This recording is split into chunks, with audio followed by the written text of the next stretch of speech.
actually like the longer hair.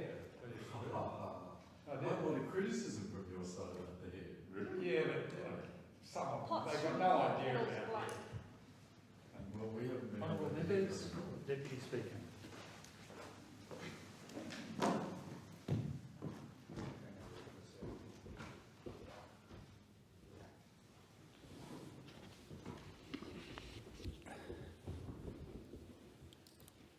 Are there any constituency statements from honourable members?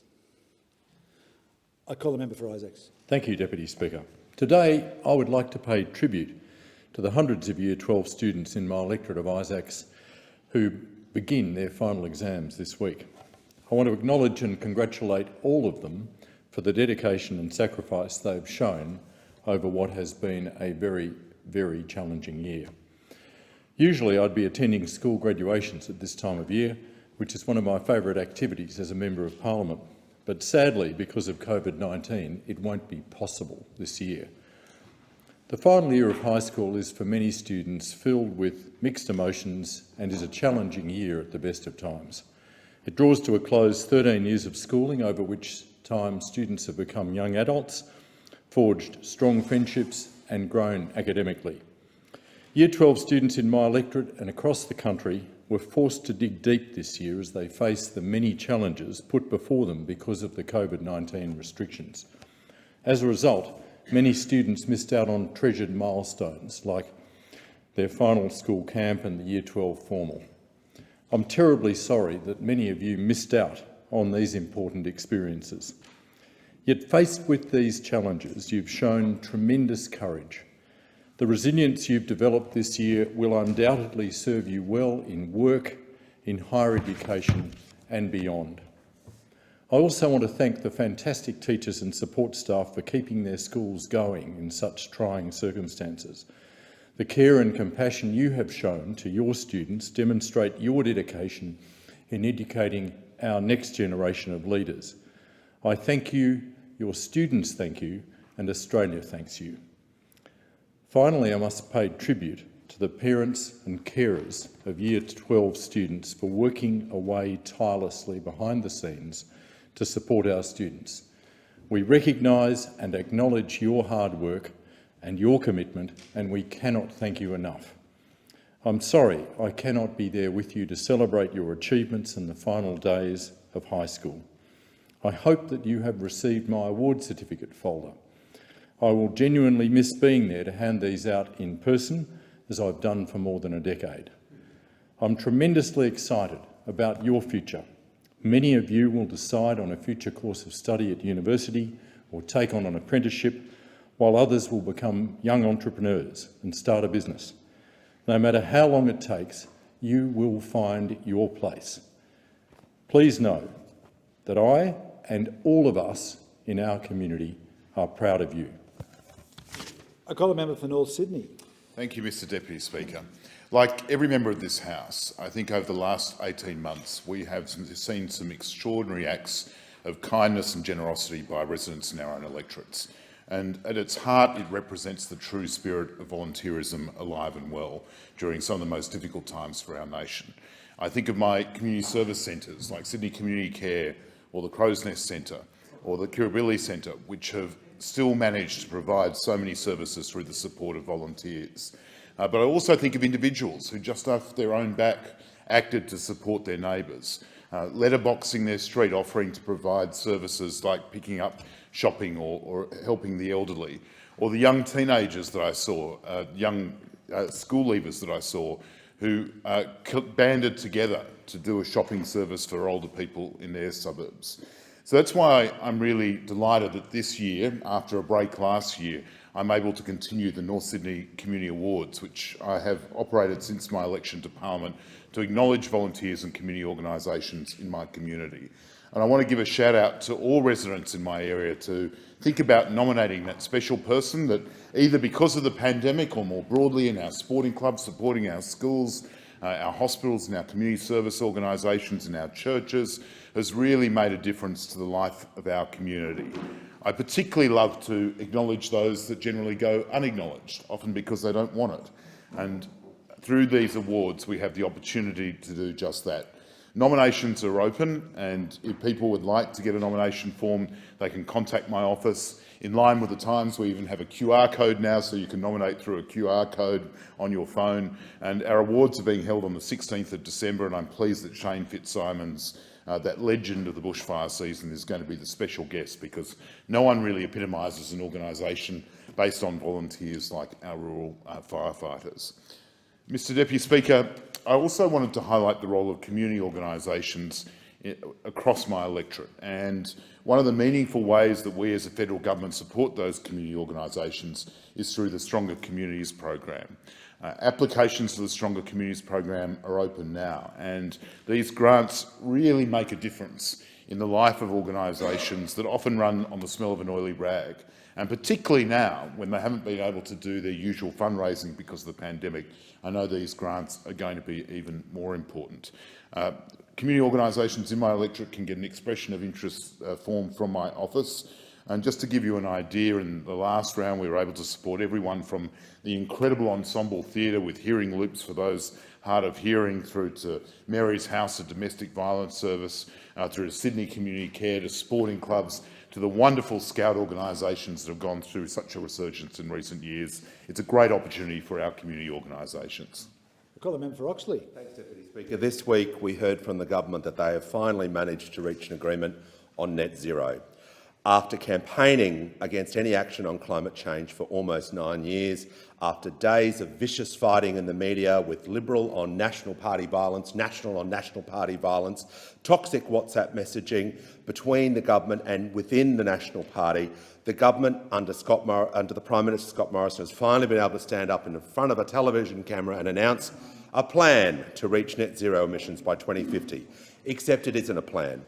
To quote their own document, the plan is based on existing policies. It's a hastily cobbled together announcement that is completely without substance. Climate change is the biggest challenge facing our planet today, and it's also a huge opportunity. Taking proper action on climate change will be good for regional jobs and will be good for our economy, particularly in Queensland. We need action now, but it's clear we're not getting any of it from this government. It truly makes me wonder over the last 8 long years of lost opportunities under this government. It makes me sad for people like Caitlin. Caitlin is a 15-year-old young person in my electorate. She wrote a speech as part of the Raise Our Voice in Parliament's campaign to give our youth a voice on the decisions and issues that impact them.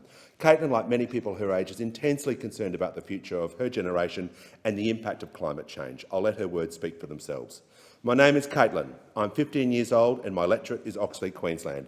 Australia in 20 years could be either two ways: vibrant, green and lively, or suffering, perishing and doomed. But I have a vision. In this vision, I'm strolling through a park. I breathe in the sweet, clean air and feel almost safe amongst the surrounding trees. The grass is green and occupied by birds, dogs and other beloved animals. In the lake nearby, lily pads drift with the ducks and fish. But this I know: if we continue to allow harmful substances into our air and water, if we continue to allow deforestation of our precious trees, and if we continue to allow plastic waste to pollute our country, Australia, as my generation wishes it would perish. If we do not start protecting our priceless Australian environment, what would my vision of the park look like instead? What would I struggle to breathe? Would I struggle to breathe the air? Would the park be stripped of its trees? Would plastic waste drift amongst the lily pads?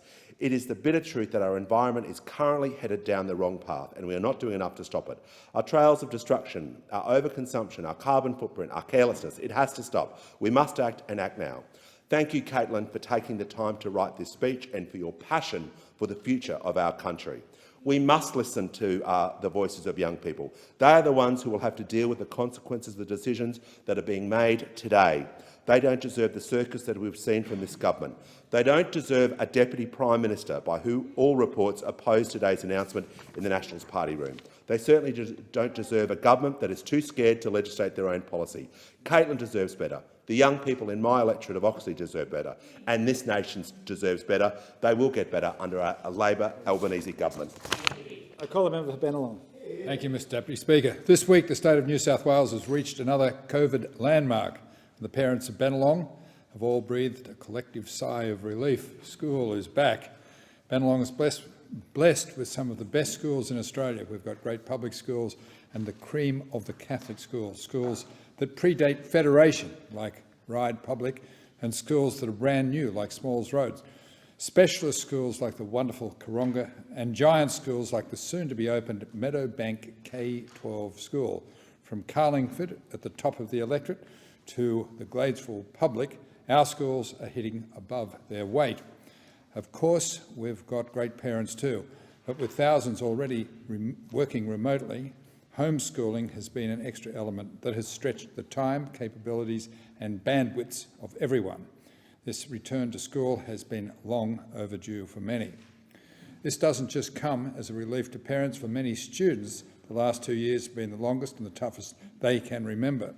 School isn't just a place of learning, it's also a place for making friends and socialising. Chats on Zoom aren't the same as chats in the playground, and especially in the later years of high school, many of the social aspects of school, like graduation and formals, are things that can't be recreated virtually. Children's mental health has also been suffering, which is a heartbreaking thought for any parent. Schools can be a stressful time, but the traditional stress release valves of friendship and play have been missing for many months. I sincerely hope that the return to face-to-face schooling will see a return to lower levels of stress and other mental health concerns in the coming months and years. It's clear that there will be ongoing challenges.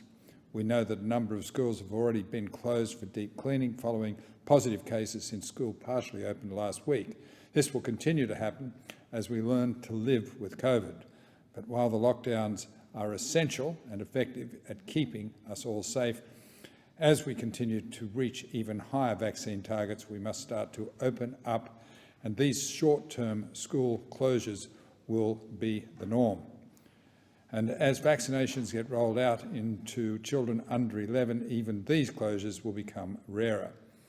So I would like to end by saying congratulations to all the parents who have led their children's learning in recent months, the parents who have simultaneously relearned and taught calculus and poetry, the parents who have split time between their own work and their children, and the parents, all the parents who deserve a break. Thanks to you all, and hopefully the rest of the year will be a return to that most elusive state of normality. Thank you, Member. I call the member for Shortland. Thank you, Mr Deputy Speaker, and I'm going to use my time to reflect on the climate debate and the circus we've witnessed within the Liberal and National parties over the last few weeks, or in fact over the last 8 years, in fact over the last 20 years.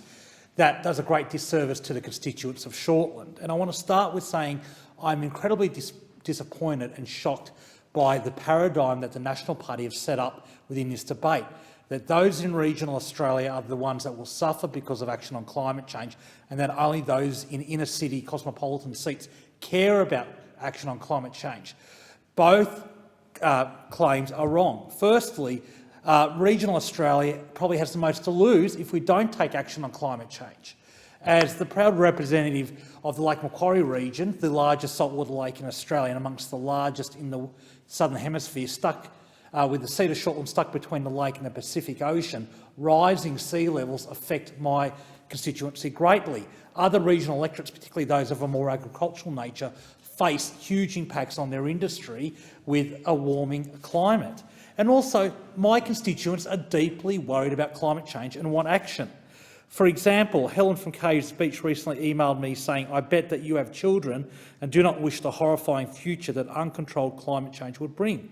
If the latest IPCC report didn't convince you, then nothing will." Kathy from Spears Point wrote, "Climate change is the most important issue we are facing and the most urgent.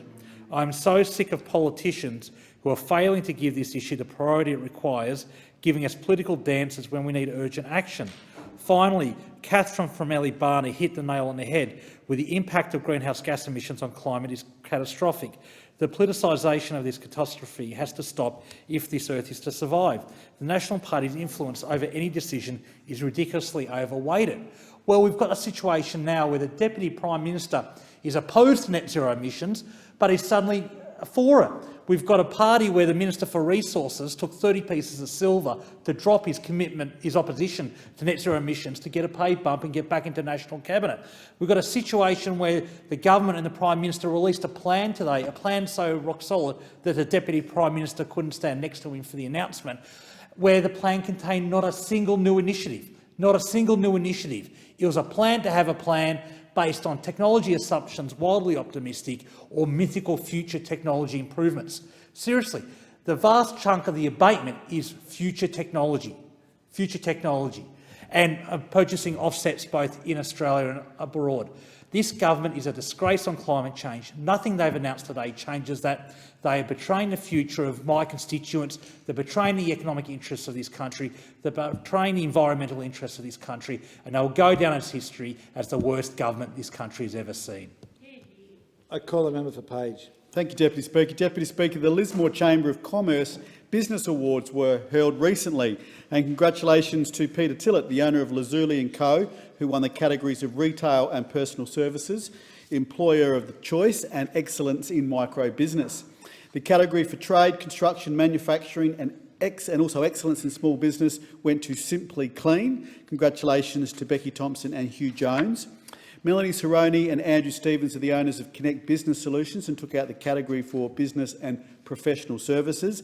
The categories Healthcare and Wellness Industries and Excellence in Business went to Summit Sport and Fitness Centre. Congratulations to owner Matt George and manager Annie Petty. Pepe Fassos, owner and grower of 560 Farms, won the category for Agriculture and Primary Industries, and the award for Outstanding Dining and Hospitality went to Cassandra and Kate Richards, owners of the Pickled Herd.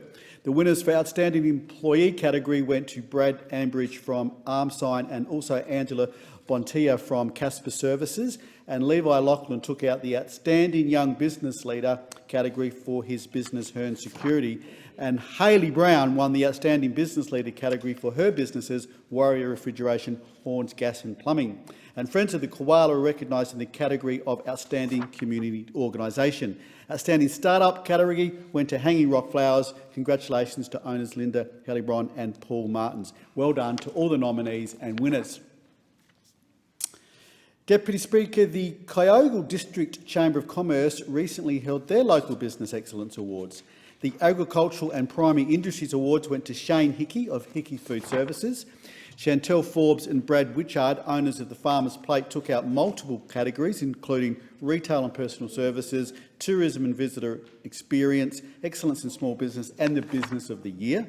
The Trade and Construction and Manufacturing category went to Adam Lord and Lachlan Crowter, Tyres and More Kyogle. Lachlan also won the Outstanding Young Business Leader Award. Wild Honey Creative took out the Business and Professional Services category. Congratulations to founder Jasmine Phillips and her staff, Kate, Lily, Saskia and Thor. And Justin and Greg Wimble, owners of Kyogle Boxfit, won the Healthcare and Wellness Industries category. Well done. And Jade Lamont from Connect Business Solutions won the Outstanding Employee. Louise Roy was named the Outstanding Business Leader for her business, Tiger Design and Business Consulting, and Connect Business Solutions won the Employer of Choice and also the Excellence in Business. Hardy Holiday, owner of Accent Dancing, took out the category of Outstanding Startup, and Kyogle Junior Rugby League were named the Outstanding Community Organisation. Megan Hogan, owner of Scarborough Shoes and Fashion, and Wild Honey Creative were joint winners for Excellence in Micro Business. Again, well done. Congratulations to all the nominees and winners. I call the member for Fremantle. Deputy Speaker, there are a few things better than being out in my community planting trees. It's good for the soul, it's good for native wildlife and it's good for the planet. And in the Freo electorate there are numerous groups that take on the challenge of planting trees in places like the Beeliar Wetlands or Samson Park or Clontarf Hill. At a time when we have a failed National Environment Protection Framework that's not preventing cumulative loss of habitat, we need to be increasing tree cover in addition to protecting our remnant forests better. And that's particularly the case in the face of climate change impacts, including the catastrophic bushfires that scorched the East Coast in 2019-20. Deputy Speaker, it's a momentous and welcome that the McGowan Labor government has announced that from 2024 there will be no logging of native forests in Western Australia. What's more, it's providing a $350 million package to support 33,000 hectares of new softwood plantations that will produce 50 million trees by 2031. That's a sensible and balanced approach to maintaining a supply of renewable timber and the jobs that are sustained by that industry. But we can't forget that Australia has already suffered deforestation on a large and seriously harmful scale. The WA wheat belt is without question one of the great grain-producing regions on the planet. It's about to achieve a record harvest this summer, but it's also one of the most starkly changed landscapes. Indeed, there's only 7% of the original vegetation left within the 150,000 square kilometre wheat belt. Australia-wide, tree planting and landscape restoration is desperately needed. It's vital as a matter of protecting our biodiversity. It's vital as a matter of responding to climate change, and in the case of a sensibly managed plantation forest industry, it's important as a source of sustainable and renewable timber. On that front, it's worth reflecting on what the Morrison government has said in relation to growing trees in Australia. In 2018, it announced it would deliver 1 billion new trees over the course of the next decade. That was supposed to include 100 million trees in Western Australia. But like so many announcements by this woeful government, absolutely nothing has happened since. At a Regional Australia Committee hearing in Collie the other week, I asked the President of the Forest Industry Federation of WA how many of those trees have been planted, and I was told the trend is actually going backwards. It is with bitter irony, therefore, or perhaps with shamelessness, that the government has announced today new measures that apparently could unlock up to 100 million trees over the next decade, and it includes the hopeful note that this will contribute significantly towards the government's 1 billion trees plan. Well, that would be something, wouldn't it? Considering the plan has so far delivered 0 trees from 2018 to 2021, 4 years and no trees. But today we get another announcement, and what's the bet? It'll be like all the other promises from this government. I call the member for Moncrief. Well, on the 21st of September, I visited the Gold Coast Sport and Recreation Centre in Southport in my electorate to present a cheque from Stronger Communities Funding Round 6 for $14,042. The funding was used to install solar panels, air conditioning and artificial turf at the facility. Established in 1979, Gold Coast Recreation and Sport is a community-based organisation which provides sporting and recreational opportunities to people living with disability. Ian and Shireen Gibson, whom I met during my visit, have been volunteering for 25 years because they saw a lack of services at that time for their son and could see Gold Coast Recreation and Sport as a great service for him to be involved in. They wanted to create and deliver recreational opportunities for people like their son with a disability. Perfectly understandable and, of course, commendable, Deputy Speaker. Back then it was known as the Gold Coast Recreation for the Handicapped. Today the service has grown to provide a wide variety of recreation and sporting programs throughout my community. GCRS, as it's known, is a community care funded agency registered to provide services under the NDIS, and I commend them for the work that they do to care for those living with disability in my electorate and beyond. Gold Coast Recreation and Sport prides itself on its positive reputation in the community. Many of the current team members started as volunteers or on their student placements. The organisation actively engages with schools, universities and other learning organisations to assist with achieving their mission. Their mission is to enhance the quality of life of people with a disability by facilitating opportunities for participation and achievement in recreation and sport. They're doing a good job on their mission, Mr Deputy Speaker. I saw the way their volunteers and their team members worked and interacted with young adults and older participants, and I saw firsthand who and how the funding has benefited my community. The solar panels now installed will enable lower ongoing electricity costs for air conditioning in summer. The AstroTurf laid under a large tree improves the OH&S of the area, lowers garden maintenance costs for the organisation and beautifies the relaxation area for their clients. There's a range of programs offered throughout the Gold Coast to 600 clients every week.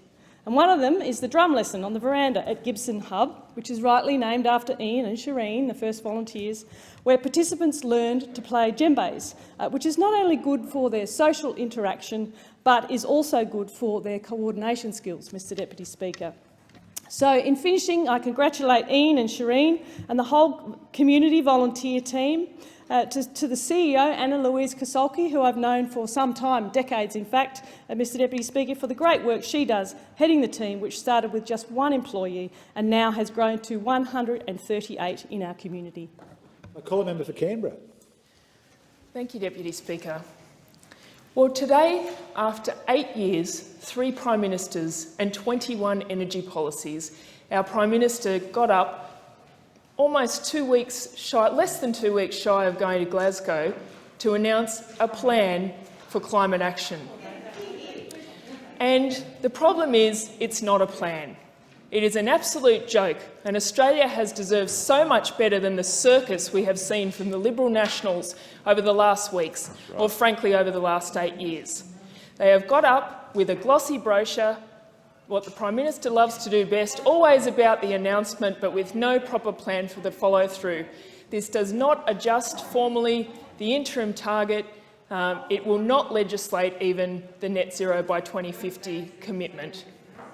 The Deputy Prime Minister has not even given this his own support. It's been reported in their party room, and he couldn't stand up next to the Prime Minister today. Australia will go to Glasgow as an embarrassment. It is an embarrassment on the world stage, and we are going to be left behind.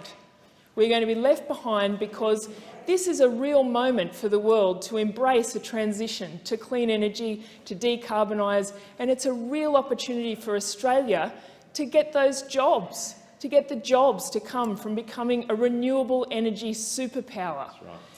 Instead, they've set up this false dichotomy that this is bad for the regions. Well, no, the regions would benefit from these jobs, from these new industries. Instead of pitting Australians against each other and creating these false climate wars, we should be working together to end these wars and get on with a proper plan to get to net zero by 2050 to address the climate crisis we are facing. The IPCC, the most authoritative body of climate scientists, have called this Code Red for Humanity. Code Red for Humanity. Well, I know that the people in my electorate understand that. We believe the science. This is the thing that people in Canberra contact me about more than any other thing. We care about our children's future. We care about our planet. This government thinks this is nothing more than an opportunity to pull out another brochure, another meaningless announcement. Well, Australians are going to see through this. Australians want climate action, and I hope they take that climate action at the ballot box at this election and vote this mob out. Australia deserves so much better. Our children deserve better. Our planet deserves better. It is not good enough what we have seen, what we have been subjected to over the last few weeks. Just disgraceful that they will not even legislate net zero by 2050, not even make a real commitment, let alone a proper plan. It is an absolute disgrace, Deputy Speaker. Member's time has expired. I call the member for Higgins. Thank you, Mr Deputy Speaker. STEM is one of the essential keys that will help unlock Australian jobs for the future. As a scientist, I'm proud to be part of a government committed to unlocking our nation's potential with additional funding to support growth in STEM, particularly in schools.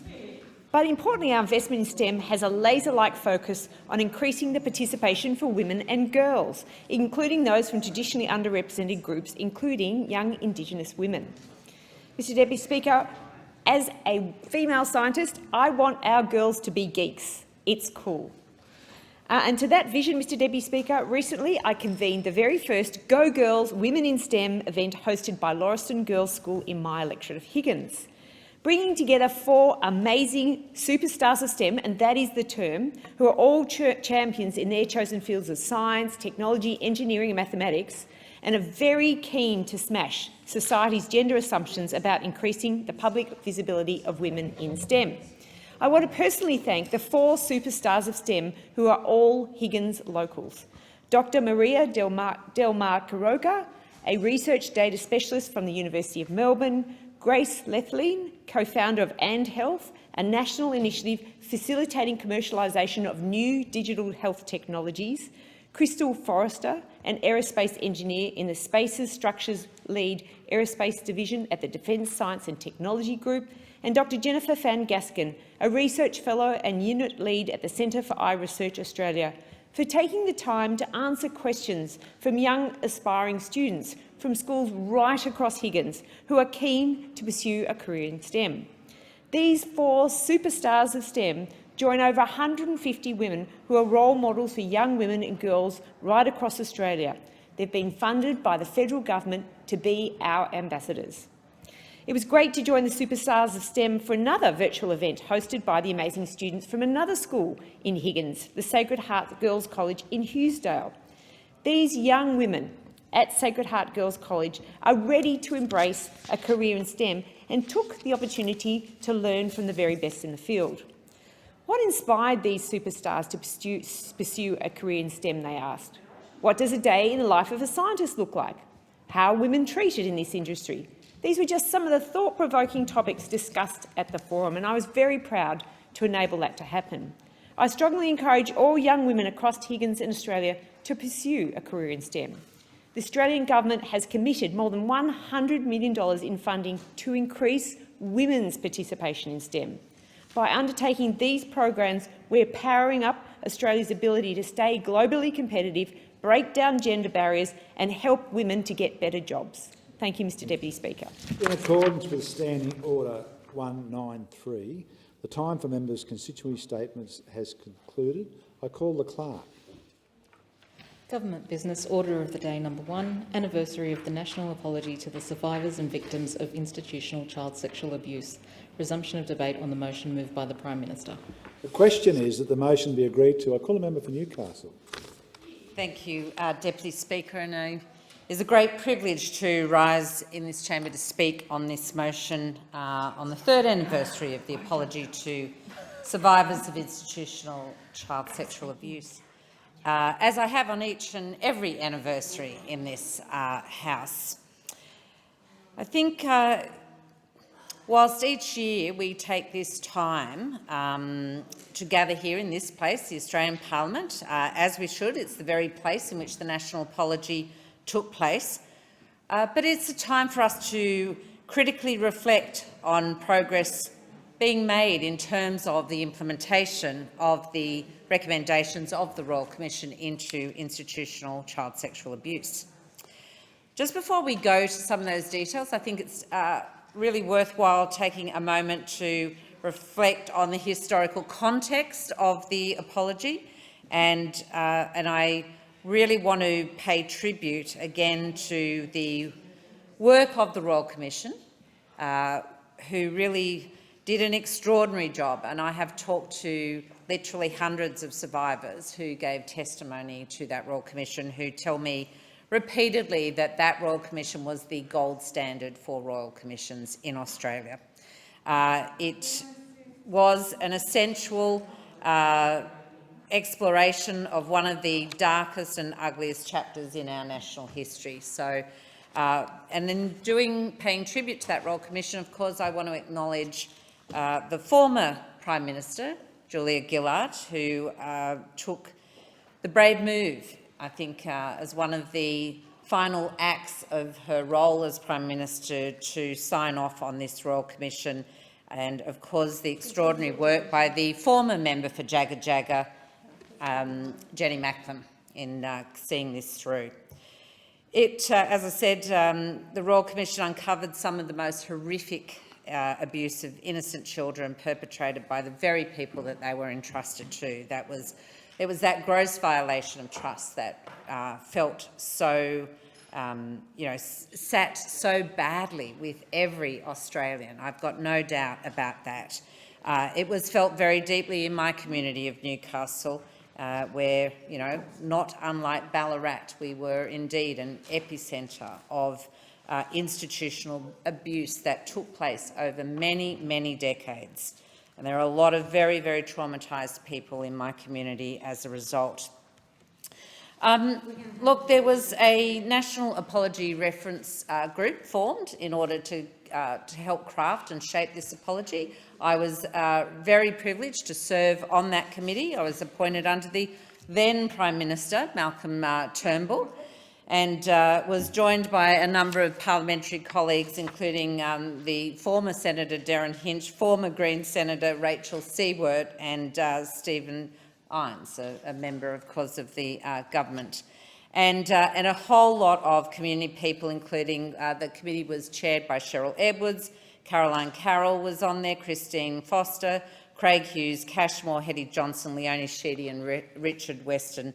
And I do always like to take a moment to just acknowledge their work, their steadfast advocacy in helping to ensure this apology took place in the first place. But of course, an apology is really just the start of the process. It's not where you put a full stop and say job done. And that is really what we want to focus on here today. That leads us to the implementation of the National Redress Scheme. And indeed, there has been a number of inquiries, indeed, that have come before this parliament. I have put on record many times before my concerns about the lack of progress of this parliament and the government in terms of leadership and ensuring that the National Redress Scheme lives up to the expectations of what the Royal Commission recommended it to be. Victims and survivors of child sexual abuse in institutions have consistently told us about their concerns with the redress scheme and its many inadequacies. Most of these issues were again revisited by the independent reviewer, Robin Crock, who canvassed and tabled her report, the second anniversary review. But again, we really need to put on record that this review was a reiteration of the many, many issues that have been well known and have been put before this parliament again and again since 2019. So this is not an opportunity to pat ourselves on the back about, small tentative steps made in this regard. I have highlighted, as is my colleague who's joined us, the member for Barton, a number of the pitfalls in that national scheme. And indeed, back in 2019, tabled the first report from the Joint Committee on the implementation about getting the redress scheme right and moving it towards justice. I note that the government has made some tentative steps towards putting into place some of the recommendations from the independent Robin Crock report, and I do welcome that. Labor stood and supported those in the legislation that came before the House recently. So, we acknowledge we supported the advance payment of $10,000 into older people with terminal illness or vulnerabilities, something that Labor's called for a very long time. It's something the Scottish Parliament had put in place and that we shamelessly, they should take it as a form of flattery that we borrowed, and I think it was a great initiative. We welcomed the changes to the reduction of the time frame around the prior payments being indexed, some changes around not requiring people to have a statutory declaration in order to lodge their applications, and allowing redress payments to be made in instalments. All of these are good things. Hence Labor welcoming and supporting the legislation that came before the House. But so many things remain unresolved. And again, I can only repeat, we have been drawing the government's attention to these since 2019. Things like we still do not have lifelong access to counselling for all survivors or their families. We have an assessment matrix that continues to prioritise penetrative abuse, despite knowing full well that trauma is not only caused by penetrative abuse. We know this to be a fact. We know that the assessment guidelines still will not be made public, and that puts survivors at a gross disadvantage in completing their applications, as it does all of the legal counsel that they are seeking in order to do so. It is, there is still not a minimum payment level for that redress scheme. There are so many issues that Labor has put before government, as indeed has the Joint Committee, which is a multi-partied committee, making very constructive recommendations in both our report in the last term of Parliament, our interim report again this time. We are about to lodge another report to the government because we still have extremely low rates of participation in the National Redress Scheme. Don't sit back on your laurels now thinking, job done.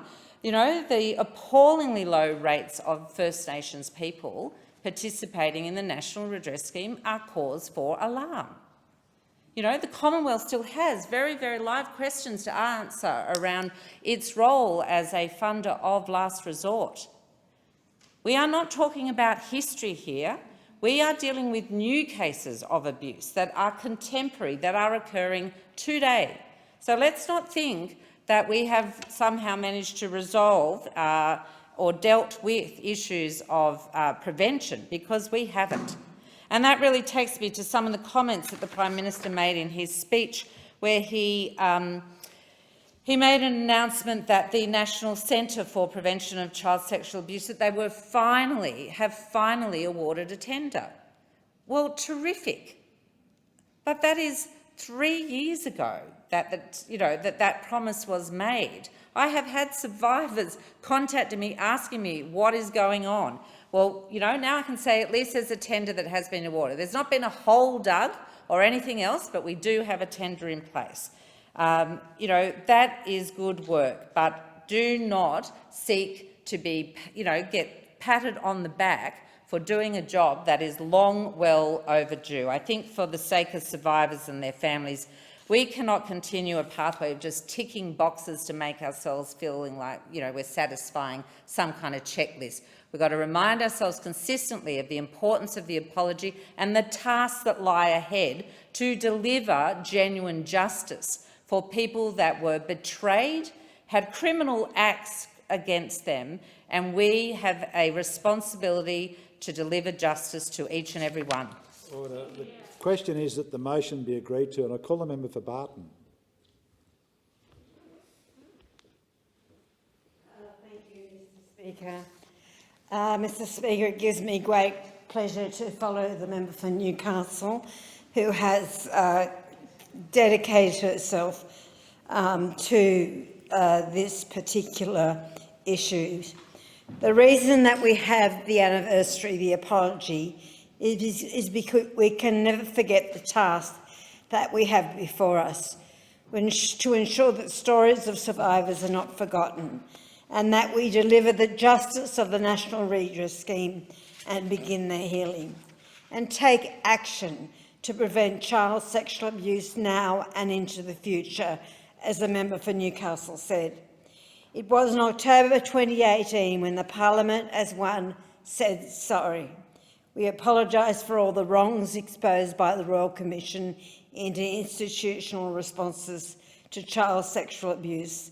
9,000 people told the Royal Commission their story.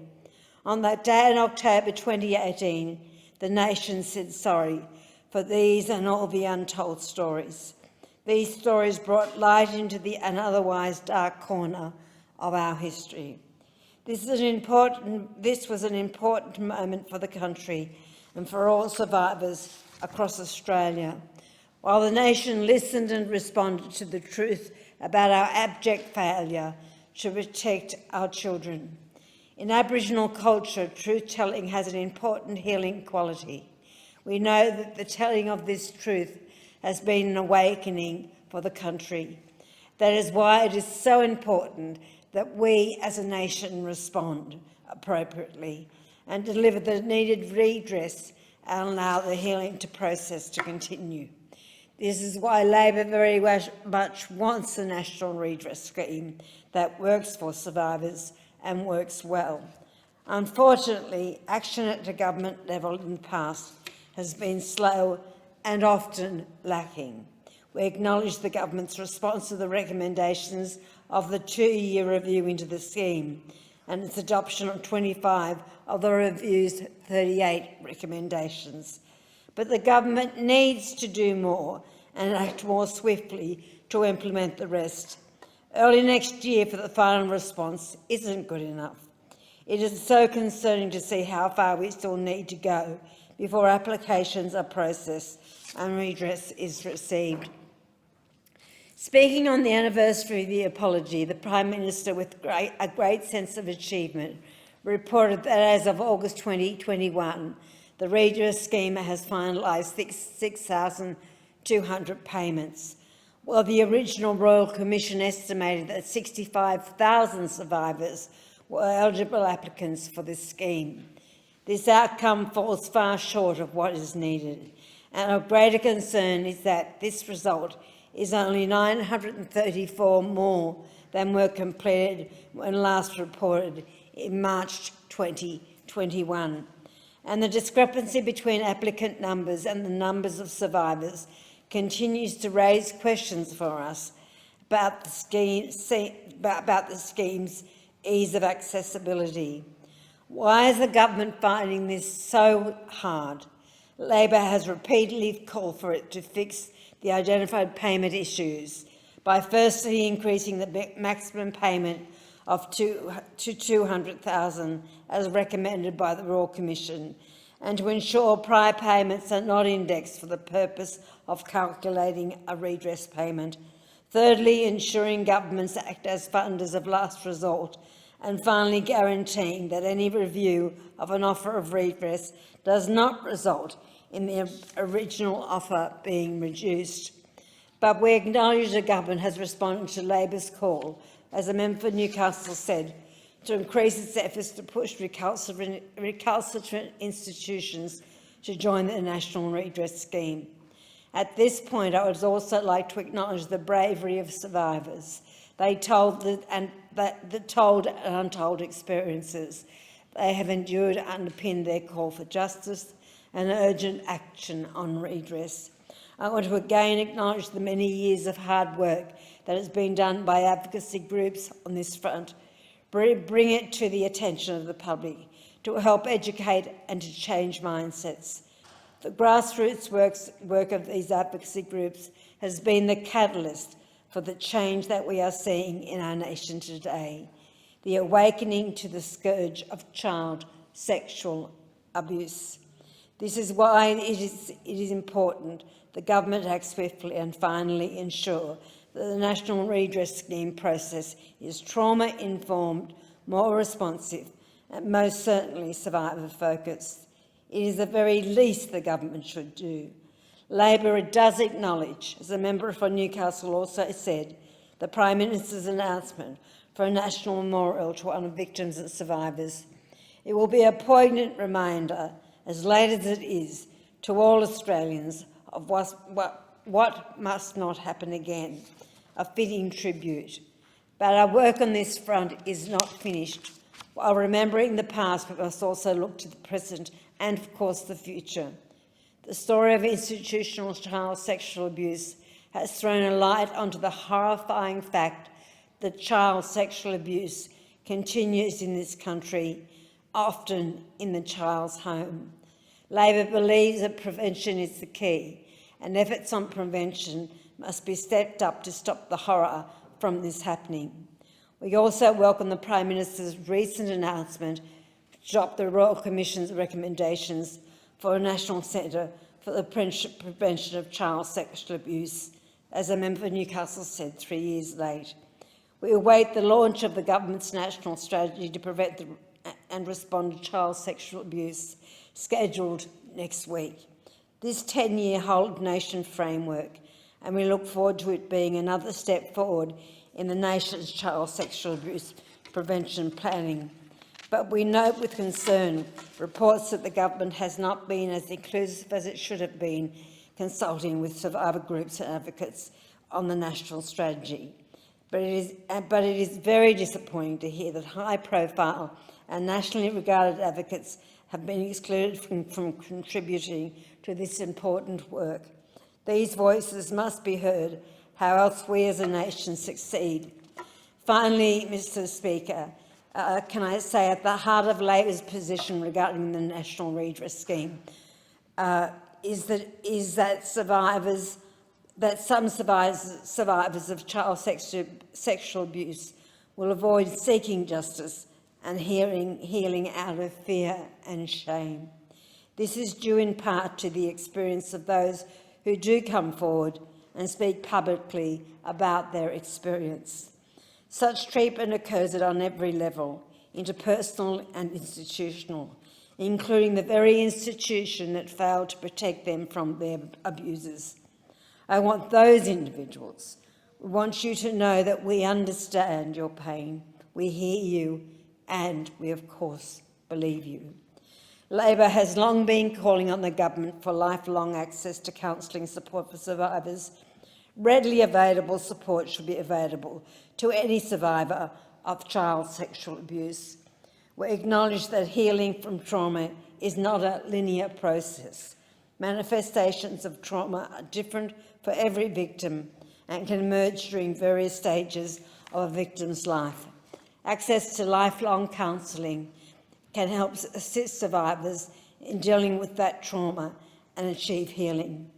Labor continues to stand ready to work with the government and survivors to deliver a scheme that can provide some form of healing. At the 3rd anniversary of the apology, we are again reminded of the suffering of the survivors of institutional child sexual abuse. We again renew our commitment to the redress scheme. Let this Parliament's anniversary recommitment be the catalyst for renewed energy and effort in assisting those survivors who are still waiting for redress they deserve. Their time is right now. Thank you, Member for Barton. The question is that the motion be agreed to, and I call a member for Jaga Jaga. Thank you, Deputy Speaker. Well, I rise this evening to acknowledge and pay tribute to the survivors and to pledge to do my part as a member of this place to ensure that their voices continue to be heard and that they are the experts who must drive the still unfinished work that we need to do to build on the national apology. The 2018 apology to the survivors of institutional child sexual abuse was a very important part of our nation's history, and it is important that we mark its anniversary. It was the moment when we ended some of the silence. It was the moment when we apologised for things that should not have to be spoken, because they should not have happened. They should not have happened to the children whose trust was irretrievably broken and whose lives were scarred. They should not have been silenced. There is a division has been called in the House. The proceedings are suspended to enable the honourable members to attend the division. The proceedings will resume when the chair of the Federation Chamber is resumed at the conclusion of the division or subsequent divisions.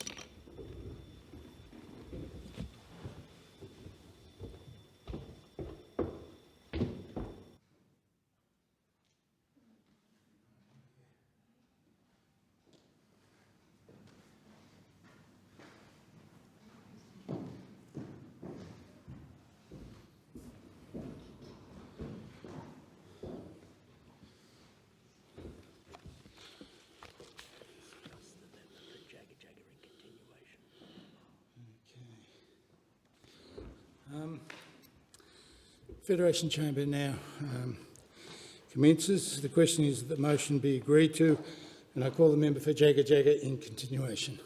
Thank you, Deputy Speaker.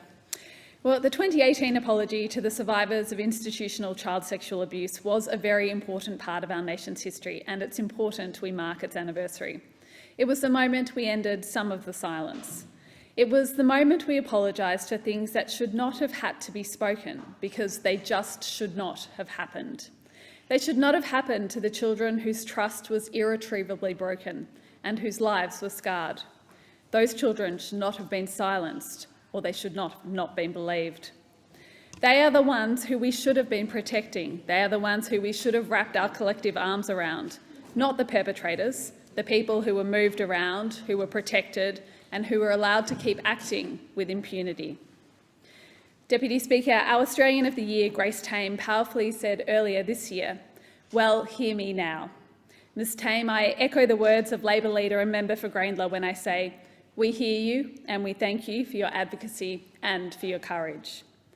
Just as I thank all those survivors and their supporters who fought for so long for this overdue apology. To Clan and all the other groups who supported and continued to support those who told their story, 9,000 of them who told their story to the Royal Commission, and to those who could not bring themselves to tell their story, and those who have never had the opportunity to tell their story. I acknowledge the work of my predecessor as the member for Jaga Jaga, Jenny Macklin, who together with the then Prime Minister Julia Gillard and Attorney General Nicola Roxon heard the calls from survivors and their supporters and made the decision to hold the Royal Commission that led to this apology. It was a critical point on the road to this apology. I also acknowledge the member for Barton and the member for Newcastle who spoke before me and who have been champions for survivors in this place and for the work that still needs to be done. And Deputy Speaker, that's why it's important that we mark this anniversary, but it's also vital that we don't pretend that the work is done. I am concerned by a lack of urgency in much of the Morrison government's response. The National Redress Scheme is still not operating as it should. Too many survivors are dying before they receive the payments they should. The maximum payment should be lifted from $150,000 to $200,000. The National Centre for the Prevention of Child Sexual Abuse is still nothing but an announcement and a contract, without any work starting on building the centre. And adequate counselling is still not in place, access to lifelong counselling for those who need it and for whom it would make a massive difference in their life. This work is too important for a go slow, or for us not to be genuine in our efforts to get it done. So I make the obvious point: the apology was not an ending. It was an important moment, but there is so much more to be done, and it will not be done through complacency in this place or outside of it. We failed so many children for far too long. We failed the survivors, we failed their families, and we failed their communities. We must not fail anymore. Child sexual abuse is not just a historical problem, it occurs right now in our community. There is so much work still to do, and we must complete that work. It must be led by the evidence, and most importantly, it must be led by the survivors, who we must continue to hear. I thank the member for Jaga Jaga. The question is that the motion be agreed to, and I call the member for McKellar. Thank you, Deputy Speaker. Can I thank the members for Newcastle, Barton and Jaga Jaga for their contributions to this debate thus far, and I'm sure that the member for Oxley will make just as an important contribution. The reason that I wanted to speak on this motion today was because when I first arrived in this place, obviously the whips foresaw that I would be trouble, so they put me on the Joint Parliamentary Committee for Corporations and Financial Services, which for anyone suffering from insomnia, I encourage you to tune into from time to time. The chair of that committee at the time was Steve Irons, a member from Western Australia and still a member from Western Australia.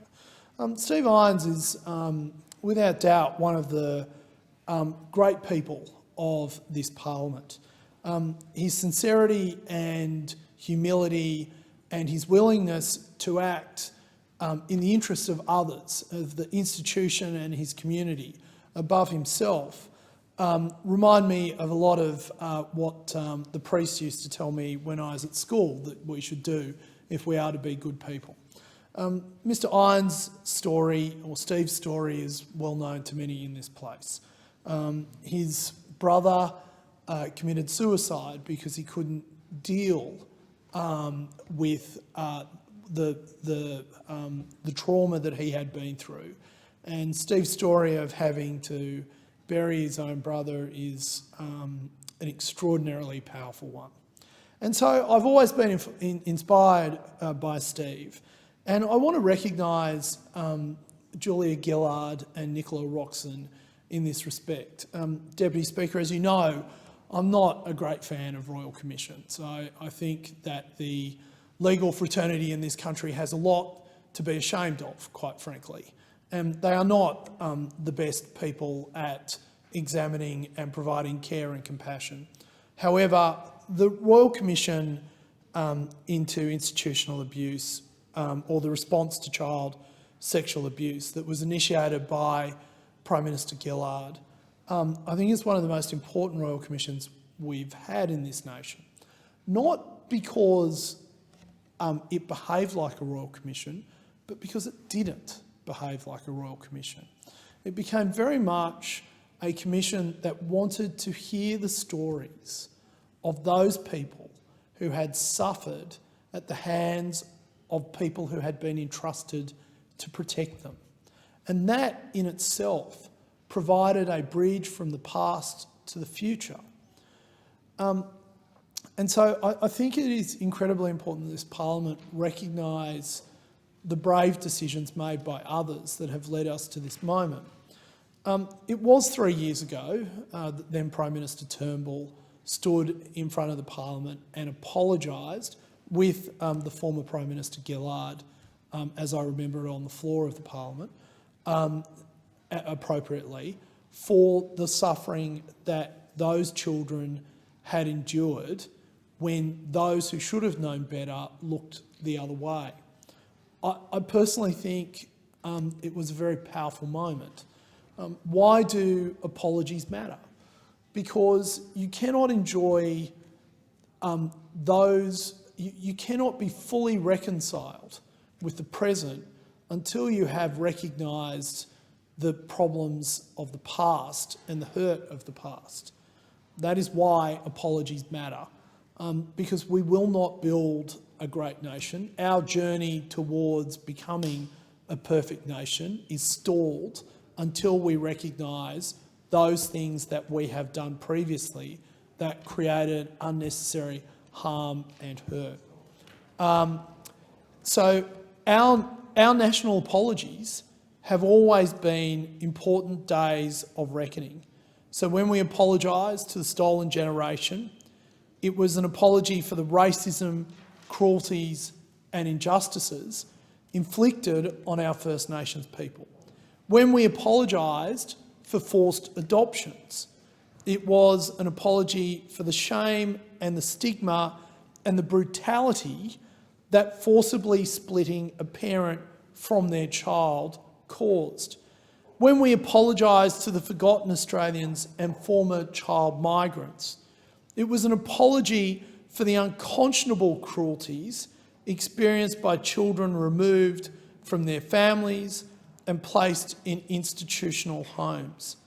The apologies reflect our acknowledgement of our failures as a people, but most importantly, they acknowledged that we know that those things can never happen again.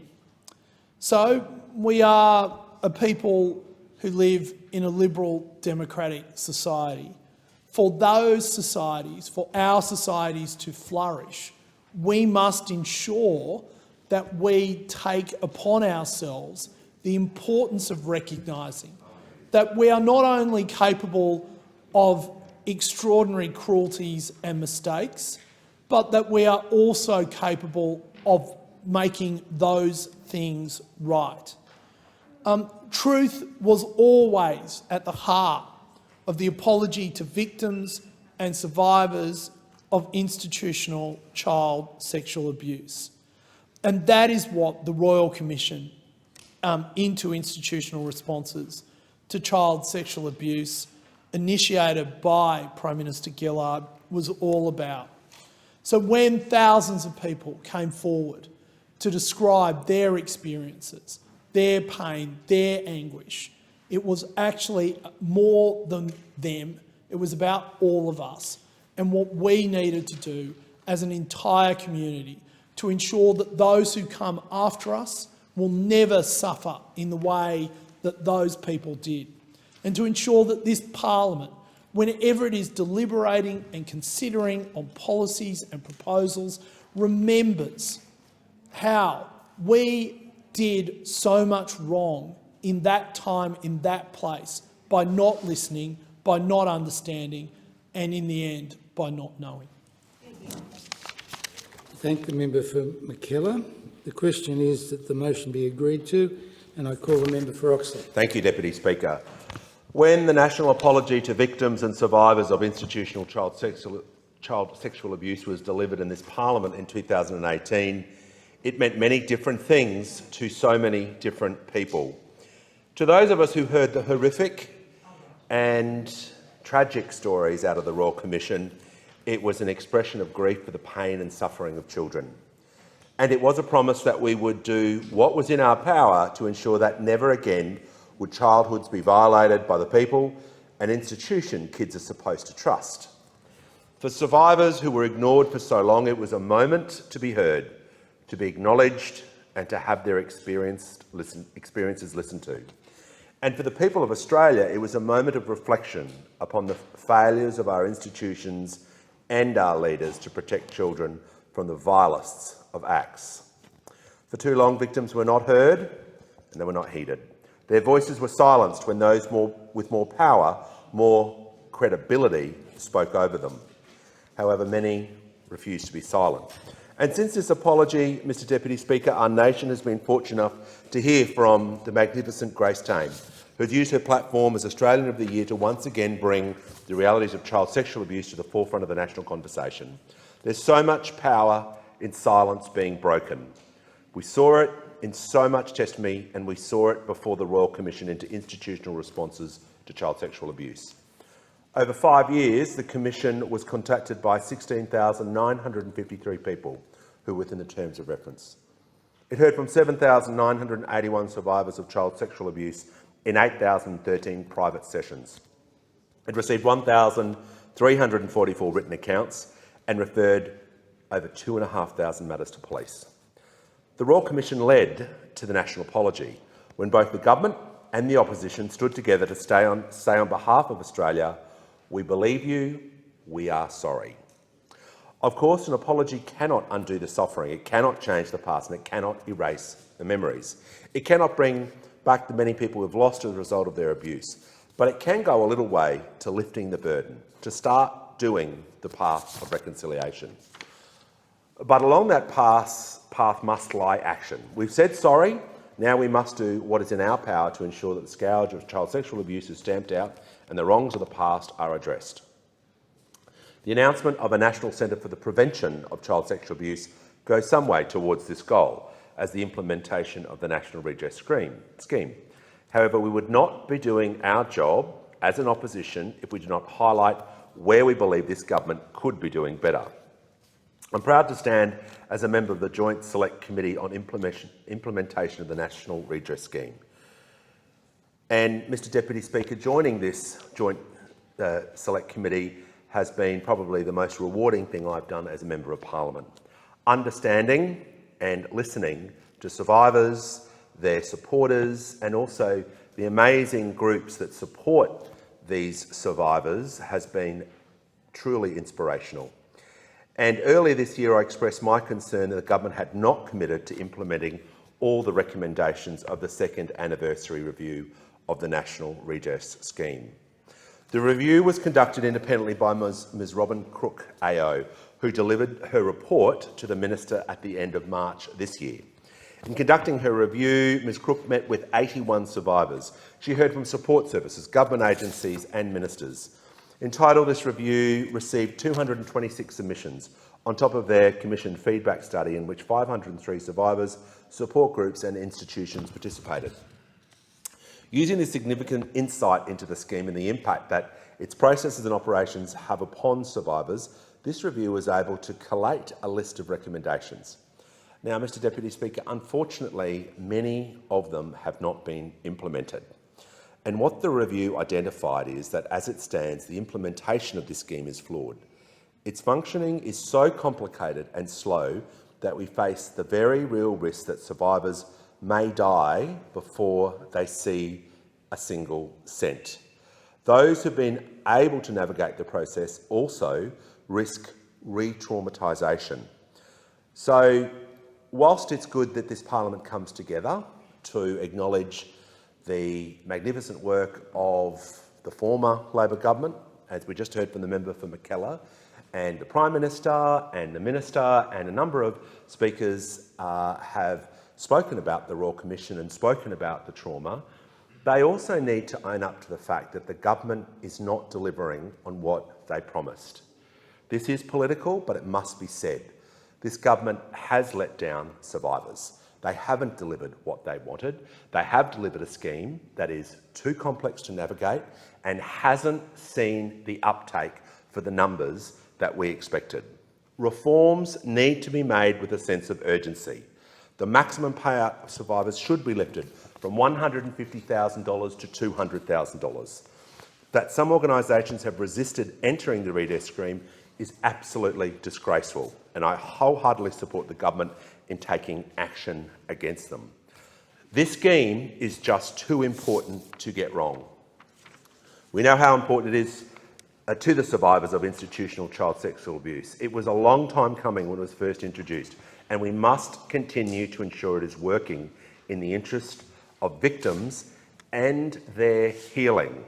Survivors of child sexual abuse have been waiting their whole lives for redress from the horrific crimes that were perpetrated against them as children.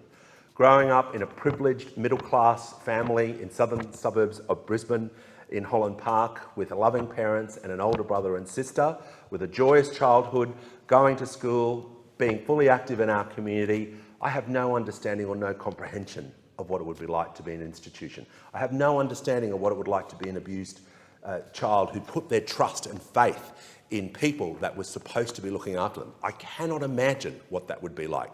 I think all of us have had the most beautiful childhoods, are horrified and simply can't even believe that this has happened. But it did happen. It happened under government's watch, and it happened under the so-called guardians of these children. The recommendations of the second anniversary review would serve to improve the experience of survivors in the scheme. So think of it like this. A survivor has dealt with this trauma their whole life. They see a light at the end of the tunnel. They see an opportunity for their voice to be heard. They're scared, they're frail, they're vulnerable. They're worried again that no one will believe them. They have all that relived experience once again. They then turn to government, who they don't trust in the first place, who have deep-seated concerns about who's managing their lives, to then enter a scheme that is so hard and so complex that it gets too much and they walk away. The trauma is simply relived. However, our focus cannot only be on the crimes of the past. We must also face another harsh reality, that there are children facing this abuse today. It gives me no joy to say that.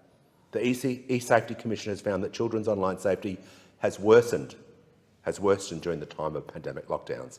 Child sexual abuse material is on the rise, as is online grooming, activity in online abuse communities, and live streaming of abuse material. We must protect children from abuse, whenever it may come from.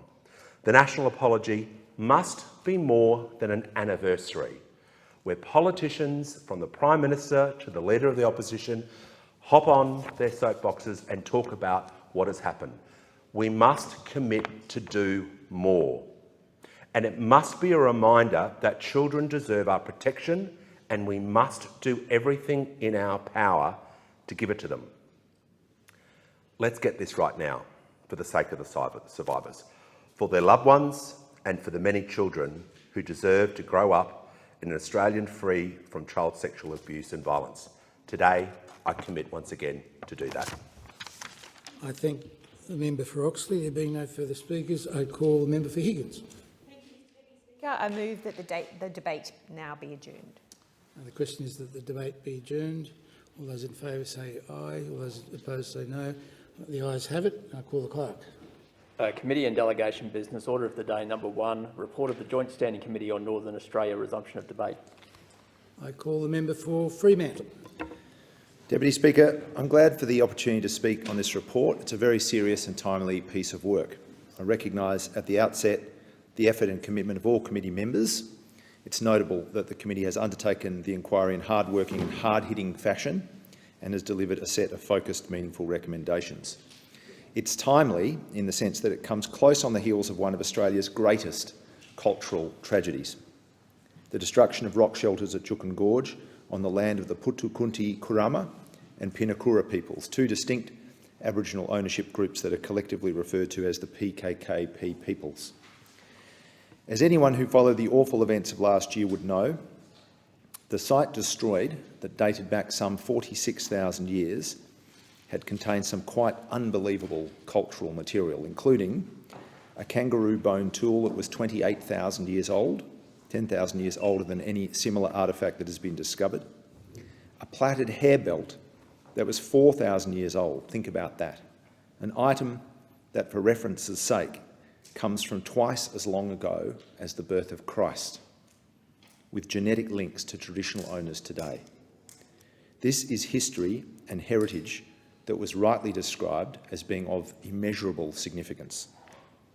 It's through no fault of the committee that the report is also, in a sense, not timely, to the extent that the recommendations in the report come too late to prevent the destruction, and it must be acknowledged that to some degree the recommendations repeat imperatives that have sat before this government for some time.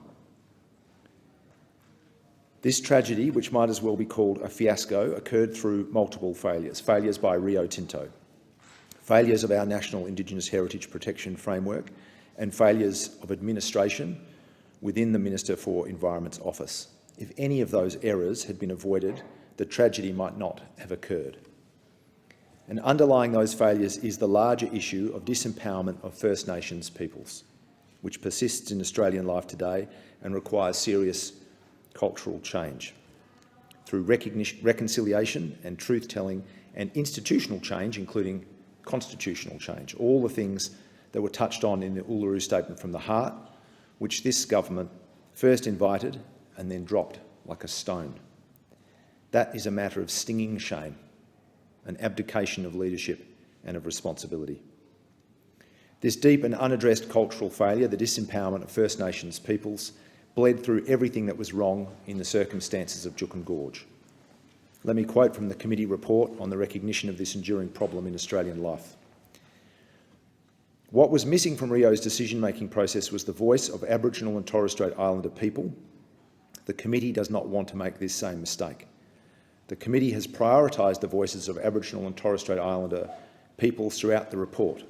The committee acknowledges that there are many companies within the resources industry taking strong measures to protect heritage sites and commends those companies. However, the resources industry has more access to governments, the media and therefore the broader Australian committee than traditional owners, and the committee considered it important to highlight Aboriginal and Torres Strait Islander voices above all others. Deputy Speaker, in closely examining all the things that went wrong at Juukan Gorge and in weighing the harm and the loss and the pain, the report says, and I quote, "Perhaps the tragedy may at least be a catalyst for change." Well, let's hope so. Let's hope so. It would be easier to have some optimism about that if the government had ever shown a preparedness to accept its past failures, or ever shown a preparedness to get on with the task of serious reform. In its introduction, the report states, "It is time for the legislative frameworks in all jurisdictions in Australia to be modernised to bring meaningful protections for Aboriginal and Torres Strait Islander cultural heritage." Funny that. This government's 2015 Australian Heritage Strategy included a commitment to review the Aboriginal and Torres Strait Islander Heritage Protection Act by December 2017. That did not happen. The government's own appointed reviewer of the EPBC Act, Professor Graham Samuel, said in his final report that a comprehensive review of national-level Indigenous cultural heritage protection legislation is needed. His report mentions the fact that post-Juukan Gorge, the minister held what has so far been a one-off meeting with state and territory ministers and started some kind of process of engagement with First Nations stakeholders. But the report notes little detail has been provided about how this process will be progressed. The Samuel's final report, Recommendation 7, is for this government to, and I quote, "immediately initiate a comprehensive review of national-level cultural heritage protections, drawing on best practice frameworks for cultural heritage laws." That final report, Deputy Speaker, was provided a year ago, in October 2020. Yet no comprehensive review of the Aboriginal and Torres Strait Islander Heritage Protection Act has commenced. At Senate estimates in May earlier this year, the question was put as to why the review that was supposed to occur by December 2017 hadn't happened. Departmental officials could only say that the review hadn't occurred, and if that there was to be a review, that was a matter for government. In other words, the bleeding obvious. Nothing has been done. Nothing is being done. What was offered was the following, and I quote, "There's an ongoing process of the department examining how to best operationalise that act." In other words, meaningless, useless, pointless, bureaucratic waffle. And in relation to the roundtable meeting held by the Minister with state and territory counterparts, there was a reference to a commitment to reconvene at a later date. That commitment was given in September last year. No further meeting had occurred in May when the questions were asked in the Senate, and as far as I'm aware, no further meeting has occurred in the time since. On that basis, Deputy Speaker, it's hard for anyone, for First Nations peoples, for anyone in the Australian community, for anyone in this parliament, to be all that hopeful about the government's response to the same recommendation in the committee report we're considering this afternoon. And again, it comes back to the point that if you're not prepared to acknowledge the failures of the past, you're not likely to prevent failures in future. As with so many things that we look at with this government, until there's some accountability taken for incompetence, incompetence will continue. Deputy Speaker, Australia does not have an effective national framework for the protection of First Nations heritage. This government has been aware of that for some time, and it has done nothing. If the Commonwealth law had been reviewed by December 2017 as promised, it's possible that some material reform might have occurred by now. Whether that would have saved the immeasurable cultural heritage destroyed at Juukan Gorge, we will never know.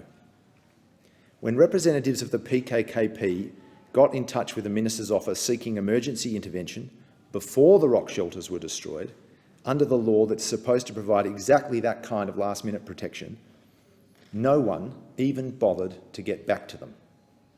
To this day, there's been no accounting for that failure and no explanation of steps taken to ensure it can't happen again. In September 2020, Professor Graham Samuel's final report to government said a comprehensive review of national Indigenous protection should begin immediately. That was more than a year ago. Nothing, even faintly like that, has occurred. This report is titled A Way Forward, and that's appropriate, because we desperately need a way forward, and we certainly need a response from government that makes sure that First Nations Australians don't again suffer such an appalling loss of their heritage, which in this case was also a loss of national significance, and I would say of global significance. But there's no point glossing over the fact that this government has excelled at doing nothing, at ignoring the obvious need for action, of breaking its promises, of rolling out the stock standard process-based waffle at every turn, and of denying there's anything wrong about its approach in the face of catastrophe. When the action so far in response to the Juukan Gorge disaster has been the usual government gobbledygook about initiating consultation and convening further meetings in the future and better operationalising existing departmental responsibilities, there's not a lot of cause for hope. There's not much sign of any intention from this government of looking for, let alone of finding, a way forward. Indeed, it looks a hell of a lot like a government intent on keeping things exactly as they are, and that is a terrible shame. It will be a terrible shame. First Nations Australians deserve better, and they're rightly demanding better from this government. I thank the member for Fremantle, and I call the member for Macquarie. Thank you, Deputy Speaker. I'm very pleased to be speaking on the committee's report into the inquiry into the Juukan Gorge disaster. And I note that this is one of those examples where the committee, with its key recommendations, showed the sort of bipartisanship that's really good to see out of our committee structure.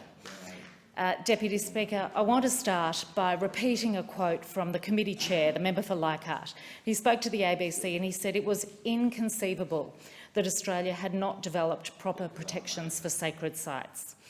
Action must be a matter for national priority, he said, because we can't just pay lip service to this and see a repeat of the loss and devastation of Juukan Gorge across other parts of Australia on that scale.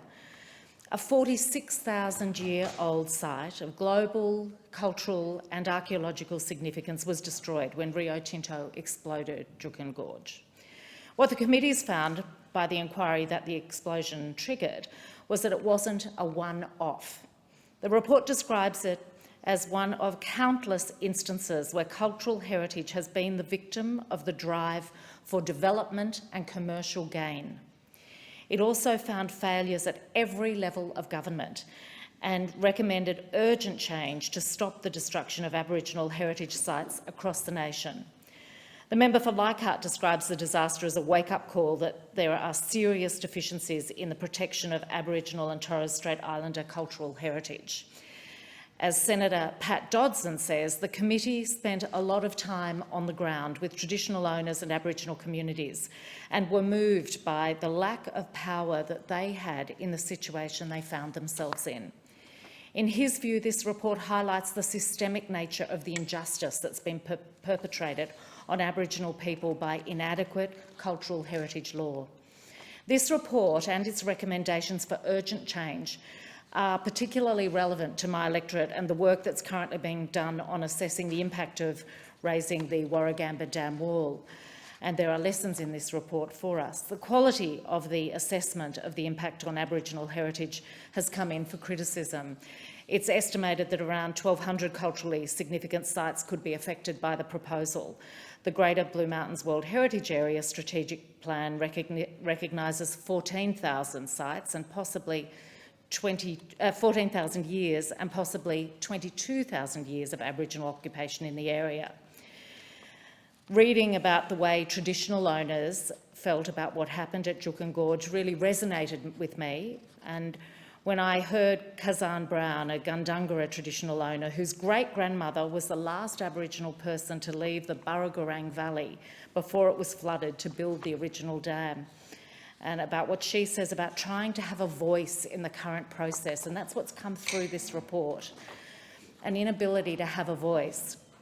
Kazan says in early 2018 a panel of 22 registered Aboriginal parties was established for the project.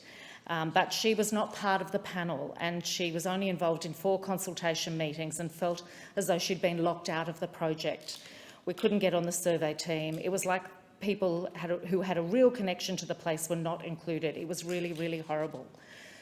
It's like we have no control. We go to these meetings and there's no consultation. They just tell us what they're going to do. They don't talk with us, they talk at us.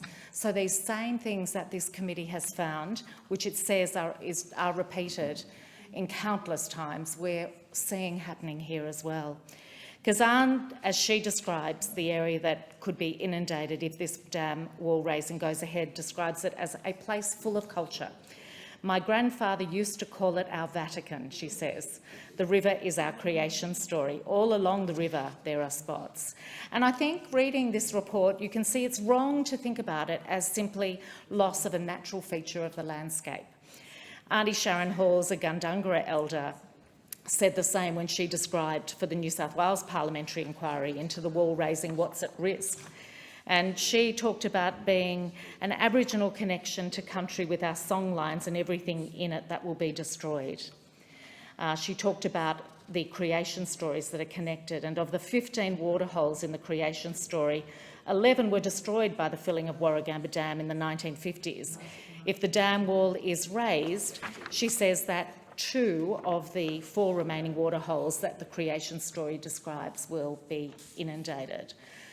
So this is a pattern that we've seen, and it is really incumbent upon the government to act, not just pay lip service to this.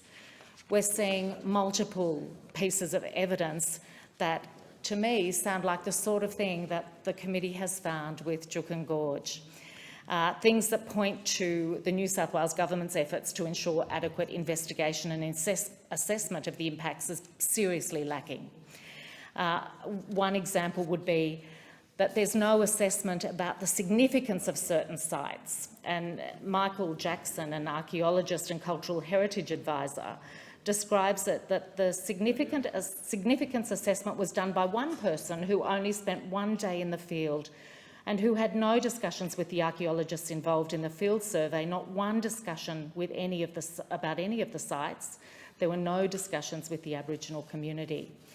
And the current laws we have, as the committee has found, allow for those sorts of processes to happen. That view was echoed by multiple parties who reported to the New South Wales inquiry. What they also highlighted from the International Council on Monuments and Sites, ICOMOS, was that the Cultural Heritage Survey undertaken as part of the impact assessment for the dam wall project comprised 25 days across a 354 square kilometre section around the shores of Lake Burragorang. The timeframe appears to be inadequate, either to identify the cultural heritage places which may be affected or to engage appropriately with the relevant Gundungurra traditional owners. Now, an application has been made by the Gundungurra Aboriginal Heritage Association and other descendants to have their ancestral lands protected under Section 90 of the National Parks and Wildlife Act as a place of special significance to Aboriginal cultural heritage, and that's still to be determined. But I think what the committee's report shows is that we can't necessarily have confidence in these processes, that they are going to get the result that best preserves and protects heritage, Aboriginal cultural heritage. And the committee particularly notes the need for all tiers of government to be involved in this. They have direct recommendations for the West Australian government, and I would really urge New South Wales to look at these recommendations.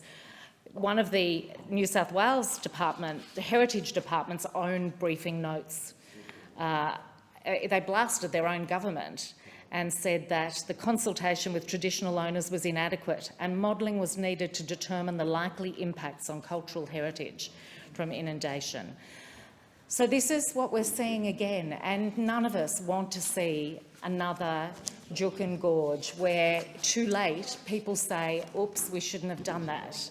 I think I would like to point out that the insurance industry, the Insurance Council of Australia, has taken action on these matters themselves, and the evidence around the failure to respect traditional owners and Aboriginal heritage has actually led to them dropping their support for the dam wall raising. And I think all those stories echo exactly what we saw in a different set of circumstances in Juukan Gorge. People, Aboriginal people, traditional owners not being listened to. The systems in place are failing to adequately protect significant cultural heritage. And there is no point saying that you care about this stuff and then not do something about it. There have been reports and recommendations to the Morrison government and previous Liberal governments to review the relevant laws, and the current government and its predecessors have failed to act on them.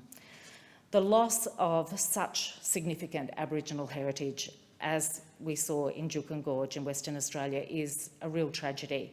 And I urge the government to act on the recommendations in this report so that there are protections in place that ensure we don't see the same thing happen across the rest of the country, including in the Blue Mountains World Heritage Area. I thank the member for and I call the member for Warringah. Thank you, Mr Deputy Speaker. I rise to speak on the final report to the inquiry into the destruction of the 46,000-year-old caves at the Juukan Gorge in the Pilbara region of Western Australia, delivered by the Joint Standing Committee on Northern Australia. The final report, titled The Way Forward, builds on the damning interim report, which was titled Never Again. First, I wish to acknowledge the traditional owners of the land here and land in Warringah, but importantly, the Putu Kunti, Kuruma and Pinikura peoples. Their lands and waters cover almost 11,000 square kilometres of Western Australia's Pilbara region, including the Juukan Gorge area. Sovereignty over those lands was never ceded, and I pay my respects to their elders past and present. On 24th of May 2020, Rio Tinto knowingly detonated explosives in a sacred site of the Indigenous PKK people. The Juukan rock shelters were the location of their ceremonies and sacred site for the storage of artefacts for 46,000 years. And it's important we stop and ponder and reflect on that, 46,000 years. This is a great loss to the world and to the history of civilisation. The shelters demonstrated one of the longest periods of continuous habitation on the planet. They showed that Indigenous Australians had lived in that place since before the last ice age. The Juukan rock shelters were clustered around a perpetual source of fresh water in an otherwise parched landscape. In great symbolism of the intersection of the physical world and the spiritual world of the Indigenous custodians of the land, with the destruction of the cultural sites that occurred, that water source has now run dry. As Australians, we should be celebrating our rich history. Indigenous Australians, through the Uluru Statement from the Heart, have invited us to share in this history and walk with them on a path to reconciliation. I strongly support the call in the foreword of the report for legislative frameworks in all Australian jurisdictions to be modernised and to bring meaningful protections for Aboriginal and Torres Strait Islander cultural heritage to ensure that nothing like Juukan Gorge destruction ever happens again. Sadly, that is not the case of what is happening. Approvals are still occurring.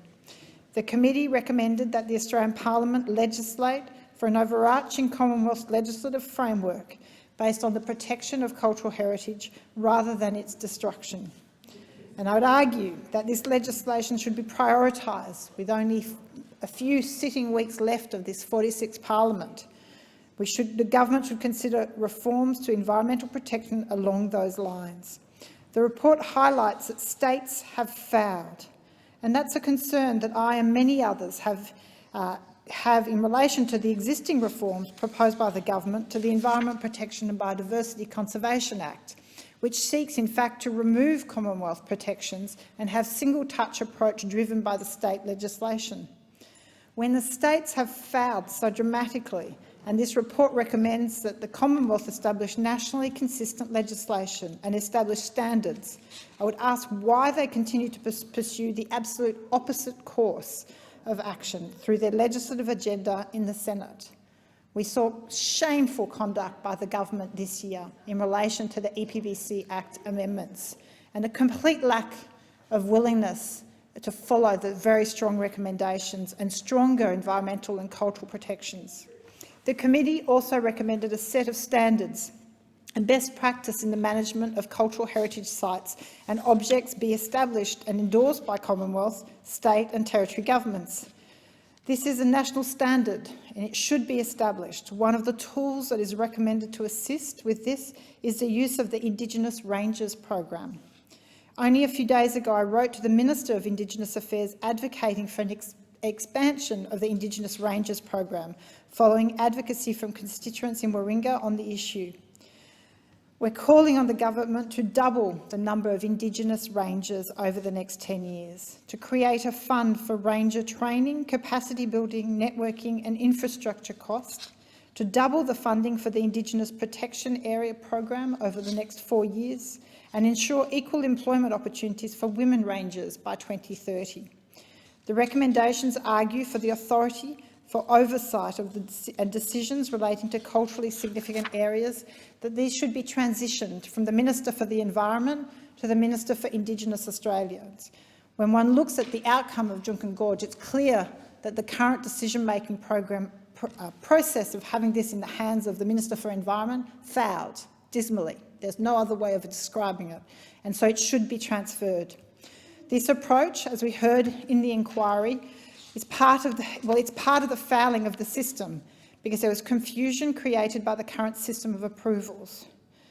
And while this transition is important, the model is employed in many states and territories, but there still remains a lot of conflicts of interest, because as a result of multiple portfolios being held by the responsible ministers, in Western Australia, for example, in particular in relation to Juukan Gorge, the Minister for Indigenous Affairs at the time was also the Treasurer, and so it's clearly the competing conflicts in how the decision-making went in relation to that approval.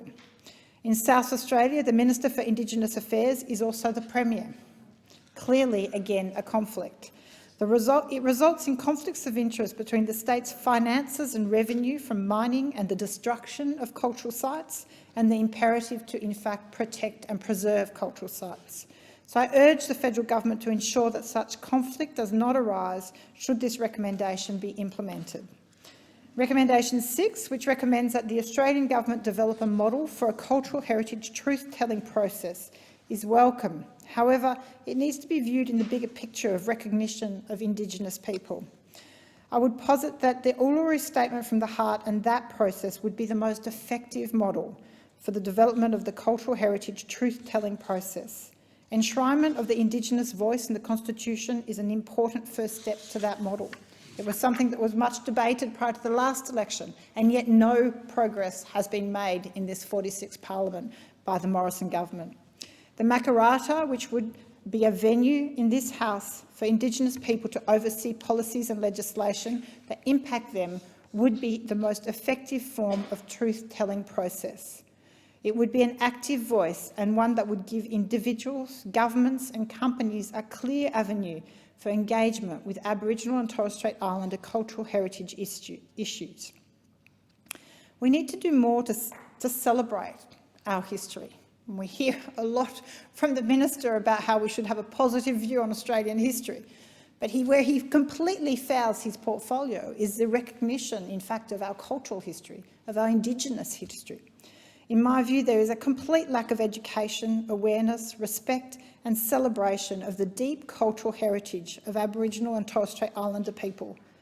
I know of my generation, we were failed by the system, completely failed to be properly educated on the richness and the importance of that history. Overseas, museums abound with artefacts of Indigenous cultural heritage, yet here in Australia, sorely lacking. We do not have a national Indigenous museum in Australia. It's outrageous. Many of the artefacts recovered from mining sites are in shipping containers and in the offices of mining companies. These are artefacts of thousands of years old. Think of the artefacts from Egypt, from the pyramids, and the kind of care that is taken in that respect. But here in Australia, such artefacts are put in containers in back offices of mining companies. We need to store these artefacts properly, highlight their significance, build awareness through education and celebration of our rich cultural history. We need to make sure that it is our Indigenous, their elders, that absolutely direct this process. It is only through elevation of the history and stories of our Indigenous heritage that we will build respect and learn to take responsibility as a nation for the rich cultural heritage developed over tens of thousands of years. I call on the Minister for Indigenous Affairs to progress the development of a national ossuary for these artefacts and remains that are not able to be restored to their original country or nation, and to develop a set of protocols for the storage and keeping of artefacts recovered from mine sites. I mean, it is mind-boggling that we don't even have that in place. We don't even have, from the Federal Minister for Indigenous Affairs and from the government, a set of protocols for the proper storage and conservation of artefacts. It's just so disrespectful. The establishment of a National Indigenous Museum, as I said, is sorely overdue and is something that should be a priority. I remind the Minister of the proposal to establish a museum at Manly, but I know there are many others, where in fact Captain Phillip first set foot on Australian soil. Many Indigenous elders have said to me it would be a process of healing to go back to where songlines were broken. Thank you. I thank the member for Warringah, and I call the member for, there be no further speakers, I call the member for Curtin. I move that the debate be now adjourned. The question is the debate to be now adjourned. All those in favour say aye, all those opposed say no. I believe the ayes have it. I call the member for Curtin again. Speaker, I move that the order of the day number 2, committee delegation business, be postponed until a later hour. The question is that the motion be agreed to. All those in favour say aye, all those opposed say no. I believe the ayes have it. And I call the clerk.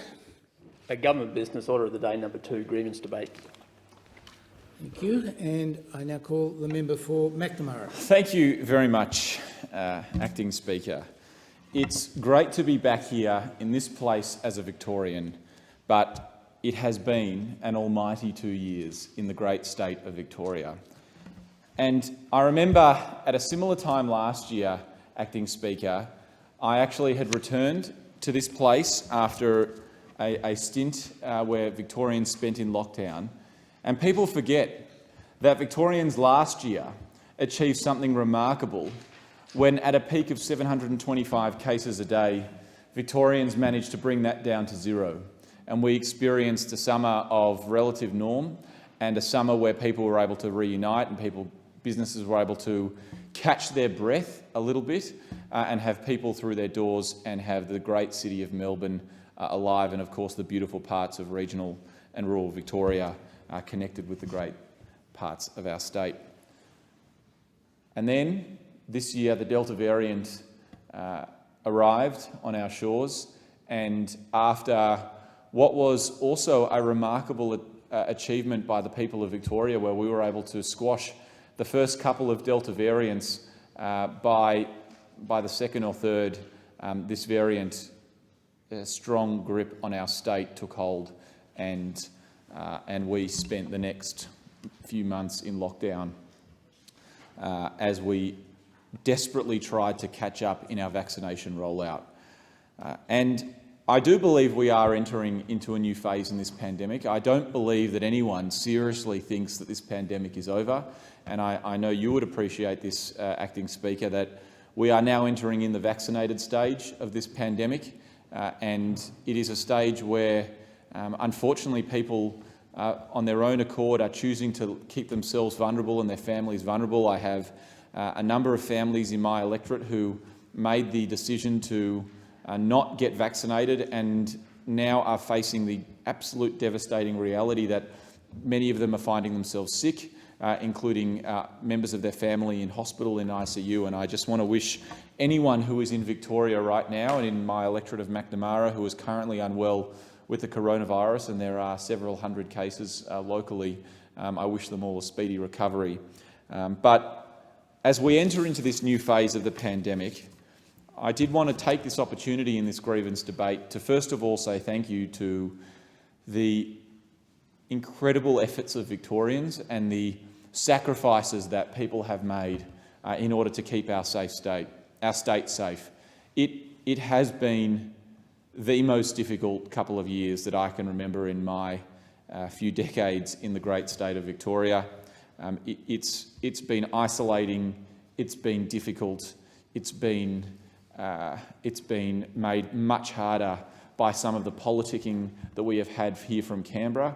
And I would take this moment to just say I think consistently throughout the pandemic that the Prime Minister has misjudged the mood in Victoria, that he has seen and made the calculation that because lockdowns are difficult, he will be the guy who is anti-lockdown.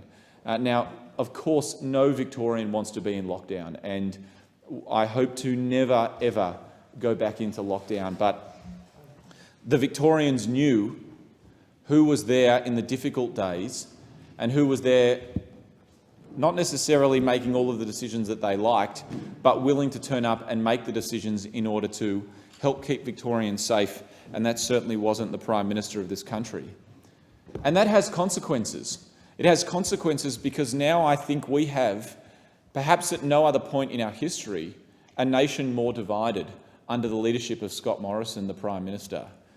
And people are speculating that the election might be this year, Acting Speaker. Well, it would be extraordinary if the Prime Minister were to call the election and be unable to travel to over half of his own country. It would be extraordinary. Because of the choices that he has made, the states have been forced to act alone. The states have been forced to make their own decisions about the pandemic. It wasn't always this way. If you remember and cast your mind back to the very early parts of this pandemic, it was the Prime Minister and the Chief Medical Officer who stood up in press conferences after late-night meetings, sometimes at 10 p.m. at night, I remember. The Prime Minister was the one who made decisions based on the health advice that he was receiving that applied to the entire country. Now, I obviously am not advocating for one part of the country to be managed by another part of the country, but I do think that it is profound that a Prime Minister, in the middle of one of the greatest challenges that our country has ever seen, dealed himself out of decision-making that affected his country. It is profound that this Prime Minister in our country decided that he did not want to lead, that he did not want to make hard decisions for people, that he wanted to make the most of the political opportunities of those who are dealing with the most serious outbreaks during this pandemic. And that is what we saw in Victoria last year, and that is what we have seen. Victorians not only had to deal with the reality of COVID, but they also had to deal with a Prime Minister who, when New South Wales confronted a similar devastating reality, that in Victoria, I remember When we were in lockdown, the Prime Minister said that the economic support originally had to be made by the state governments. Then also that Victorians had to have a liquid asset test, and that the support payments would be capped at $500 per person. And then when New South Wales went into lockdown, that was increased to up to $750. There was no liquid asset test, and that the Prime Minister would go 50-50 with the New South Wales government to support them during their pandemic. There has been no doubt that the Prime Minister has played favouritism based on politics during the most difficult time. There's no way that John Curtin plays political favouritism during World War II. There's no way that Malcolm Fraser plays political favouritism after the Vietnam War. There's no way that Kevin Rudd tips states against each other during the global financial crisis. But that is the choice that our Prime Minister, instead of meeting the moment in this global pandemic, he decided to divide, and now he faces a country divided. There will not be an election this year because the Prime Minister faces the reality, and he now lies in the bed of his own making, of a country divided and a country split, state by state, because instead of uniting the country, he chose to tip states against each other. In the final parts of my speech, I'm going to just give a shout-out and a mention to the businesses who have sacrificed so much during this pandemic. And our economy obviously has suffered by the sacrifices that we've all been forced to make. But I have hope and optimism for the businesses that are going to roar back to life. In my electorate, we have incredible businesses in the creative sector, in hospitality, in retail, in the financial services. We have businesses that give good, high-quality jobs from everything from financial services to gaming development. Macnamara is home to brilliant Australian businesses. But again, they face the decision of a Prime Minister who is willing to pull support as Victoria and as the states are getting back on their feet. And I would just say to this government that JobKeeper was a huge lifeline for businesses, and it was fortunate that the country was able to recover in a way that meant businesses were able to have some level of certainty. But who knows what this pandemic brings, who knows what the challenges are. And as some businesses are able to open up in Victoria, there are still many who face financial difficulties because of the rules that we are all living under. And I would just urge the government, please do not pull support again too quickly. Allow businesses to get back on their feet, and then when the time is right, when there is some level of certainty, then the government can move. So I say in this place that I have optimism for the future. I think that this pandemic hopefully has the worst is over, but of course we need to be alive to the fact that we don't know what tomorrow brings, and we don't know what the challenges might confront us. But when we do, and when they do, we must not cower like what the Prime Minister did when he was confronted with difficult choices. We must not leave the hard decisions to someone else. We must not just let the states do their own thing. We must reunite this country. We must reunite all corners of the great country of Australia. The Prime Minister made a difficult choice, and a choice that I wouldn't have made, to deal himself out of hard decision-making. But it's time the federal government got back in the arena. It's time we reunited the country, and it's time we helped build an amazing future together across this great nation of ours. The question is that grievances be noted. I call the member for Curtin. Thank you, Acting Speaker. Financial literacy is commonly understood to be a combination of awareness, knowledge, skill, attitude and behaviour necessary to make sound financial decisions and ultimately achieve individual financial well-being. In other words, it's our individual ability to understand how money works in the world, as well as how we earn it, manage it and spend it. Those who are financially literate are more informed about what to do with their money and are better able to provide a sustainable financial future for themselves and their families. The key financial literacy elements, therefore, are knowledge, behaviour and attitude. There are a number of ways of measuring financial literacy. A common approach is to define a person as financially literate if they can correctly answer 3 questions testing knowledge related to 3 key financial literacy concepts. These include an understanding of interest rates, especially compound interest, an understanding of inflation, and an understanding of risk diversification. Australia has a relatively high level of financial literacy when ranked globally. In the 2014 Standard & Poor's Global Financial Literacy Survey of 140 economies, Australia ranked in the top 10 countries for financial literacy. Notwithstanding this strong global performance, there is widespread financial illiteracy within Australia, particularly amongst young people. There are also large and significant gender gaps, with women, on average, less financially literate than men. In 2016, the HILDA survey showed 1 in 2 adult women struggled with the 3 basic financial literacy concepts. This compares with 1 in 3 adult men. The HILDA survey has been backed up by numerous other surveys and reports, including one from ASIC in 2017, which revealed that only 35% of all Australians know the exact value of their superannuation, and another in 2018, which showed that women were significantly more likely to report that dealing with money is stressful and overwhelming than men were. From a macroeconomic perspective, financial literacy is central to the stability of the financial system. From an individual and societal perspective, it matters for overall well-being, as empirical research shows that financial literacy is an important determinant of and correlates with a range of outcomes, including wealth accumulation and planning for retirement, superannuation savings, and women's economic empowerment and domestic violence. I note at this point that the government has recognised this as a significant issue and has taken steps to address it through supporting the development of the National Financial Capability Strategy. In the 2020 to 2021 budget, Treasury has given $7.1 million over 4 years to assist in the rollout of this strategy and improve literacy levels across the country, with the assistance of government, non-government and not-for-profit organisations. Over the course of the last 2 years, I've had the opportunity to meet a number of times with a group of women, a number of whom live in my electorate, who are actively involved with this financial literacy strategy, and they've got a particular focus on taking steps to improve the financial literacy of women.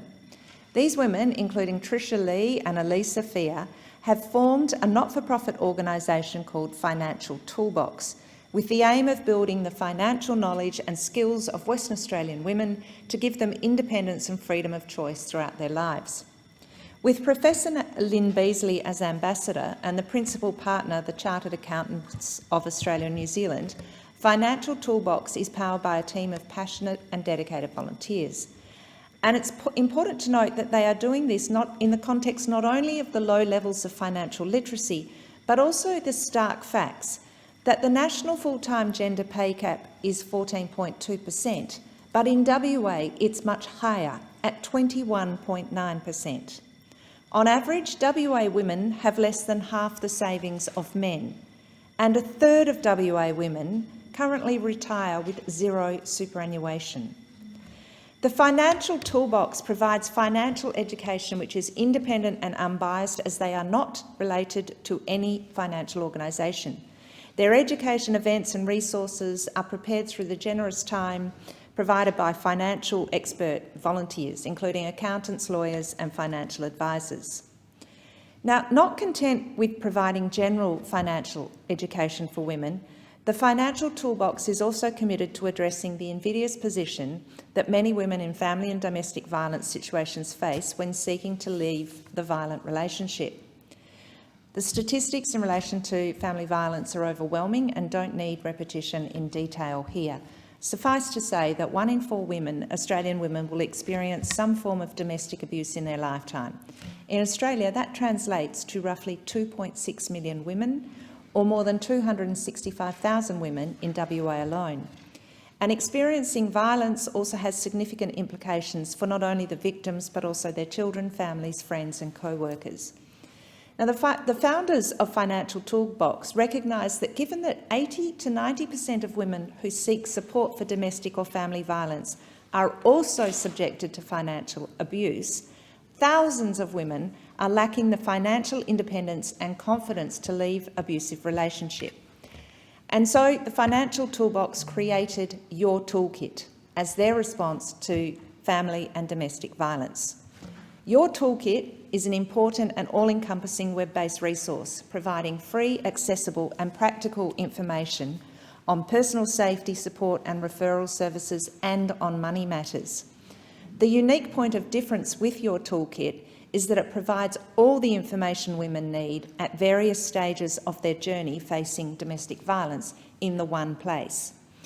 In developing Your Toolkit over more than two years, they heard from industry professionals and from women who had experienced family and domestic violence. And they heard that if presenting information had to be in somewhere that was easy to find and that was simple to understand. They were told on numerous occasions that users are not always browsing with a clear mindset. They can be in states of emergency, fear, panic and high stress when accessing the service. So Your Toolkit, now that it's set up, divides the process of promoting confidence in women to leave abusive relationships and confidence in achieving their financial freedom into 4 accessible steps. The first step is called Prepare, and it sets out information to women on how they can protect themselves, safeguard their security and the security of their children as they prepare to leave an abusive partner. The second stage is Act Now. And in this part, the website presents information on how survivors can keep themselves and their children safe when leaving an abusive relationship. The third stage is Rebuild, and this provides advice to survivors who have recently left an abusive relationship as to how they can protect themselves and their finances, including information about accessing legal advice and government support. And the fourth stage is one that they call Thrive. And this is providing information on how a survivor can establish financial foundations, build their financial security and setting goals and saving strategies. Now, the Financial Toolkit has undertaken its first social impact report, and this has shown that since its launch in March 2019, they've had over 52,000 users, 61,000 sessions, predominantly being utilised by women, widespread in terms of age across all age groups. The majority using it are based in Western Australia, 56%, but that still leaves a significant proportion of people who are accessing this site outside the rest of Australia, outside the rest of Western Australia.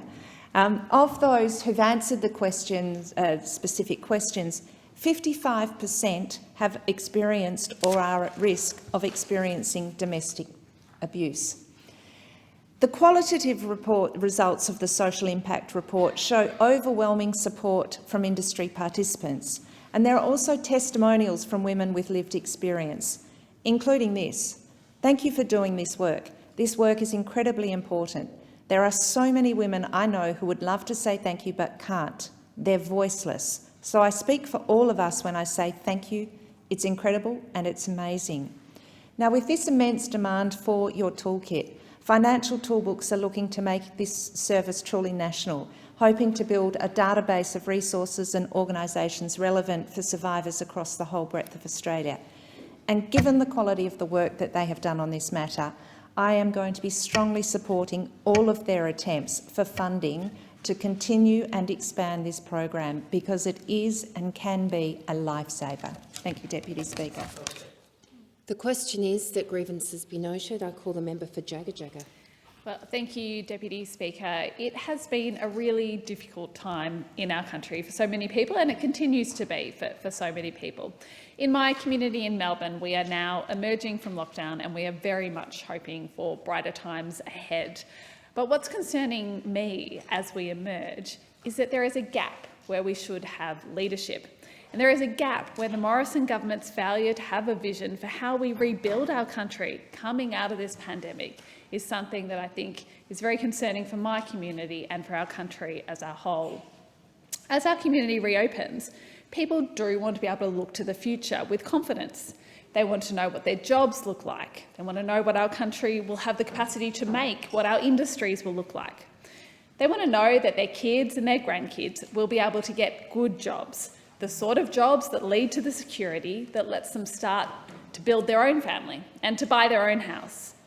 But what they see around them, even before the pandemic hit, what they see as a consequence of the Morrison government's failures is the rise of insecure work.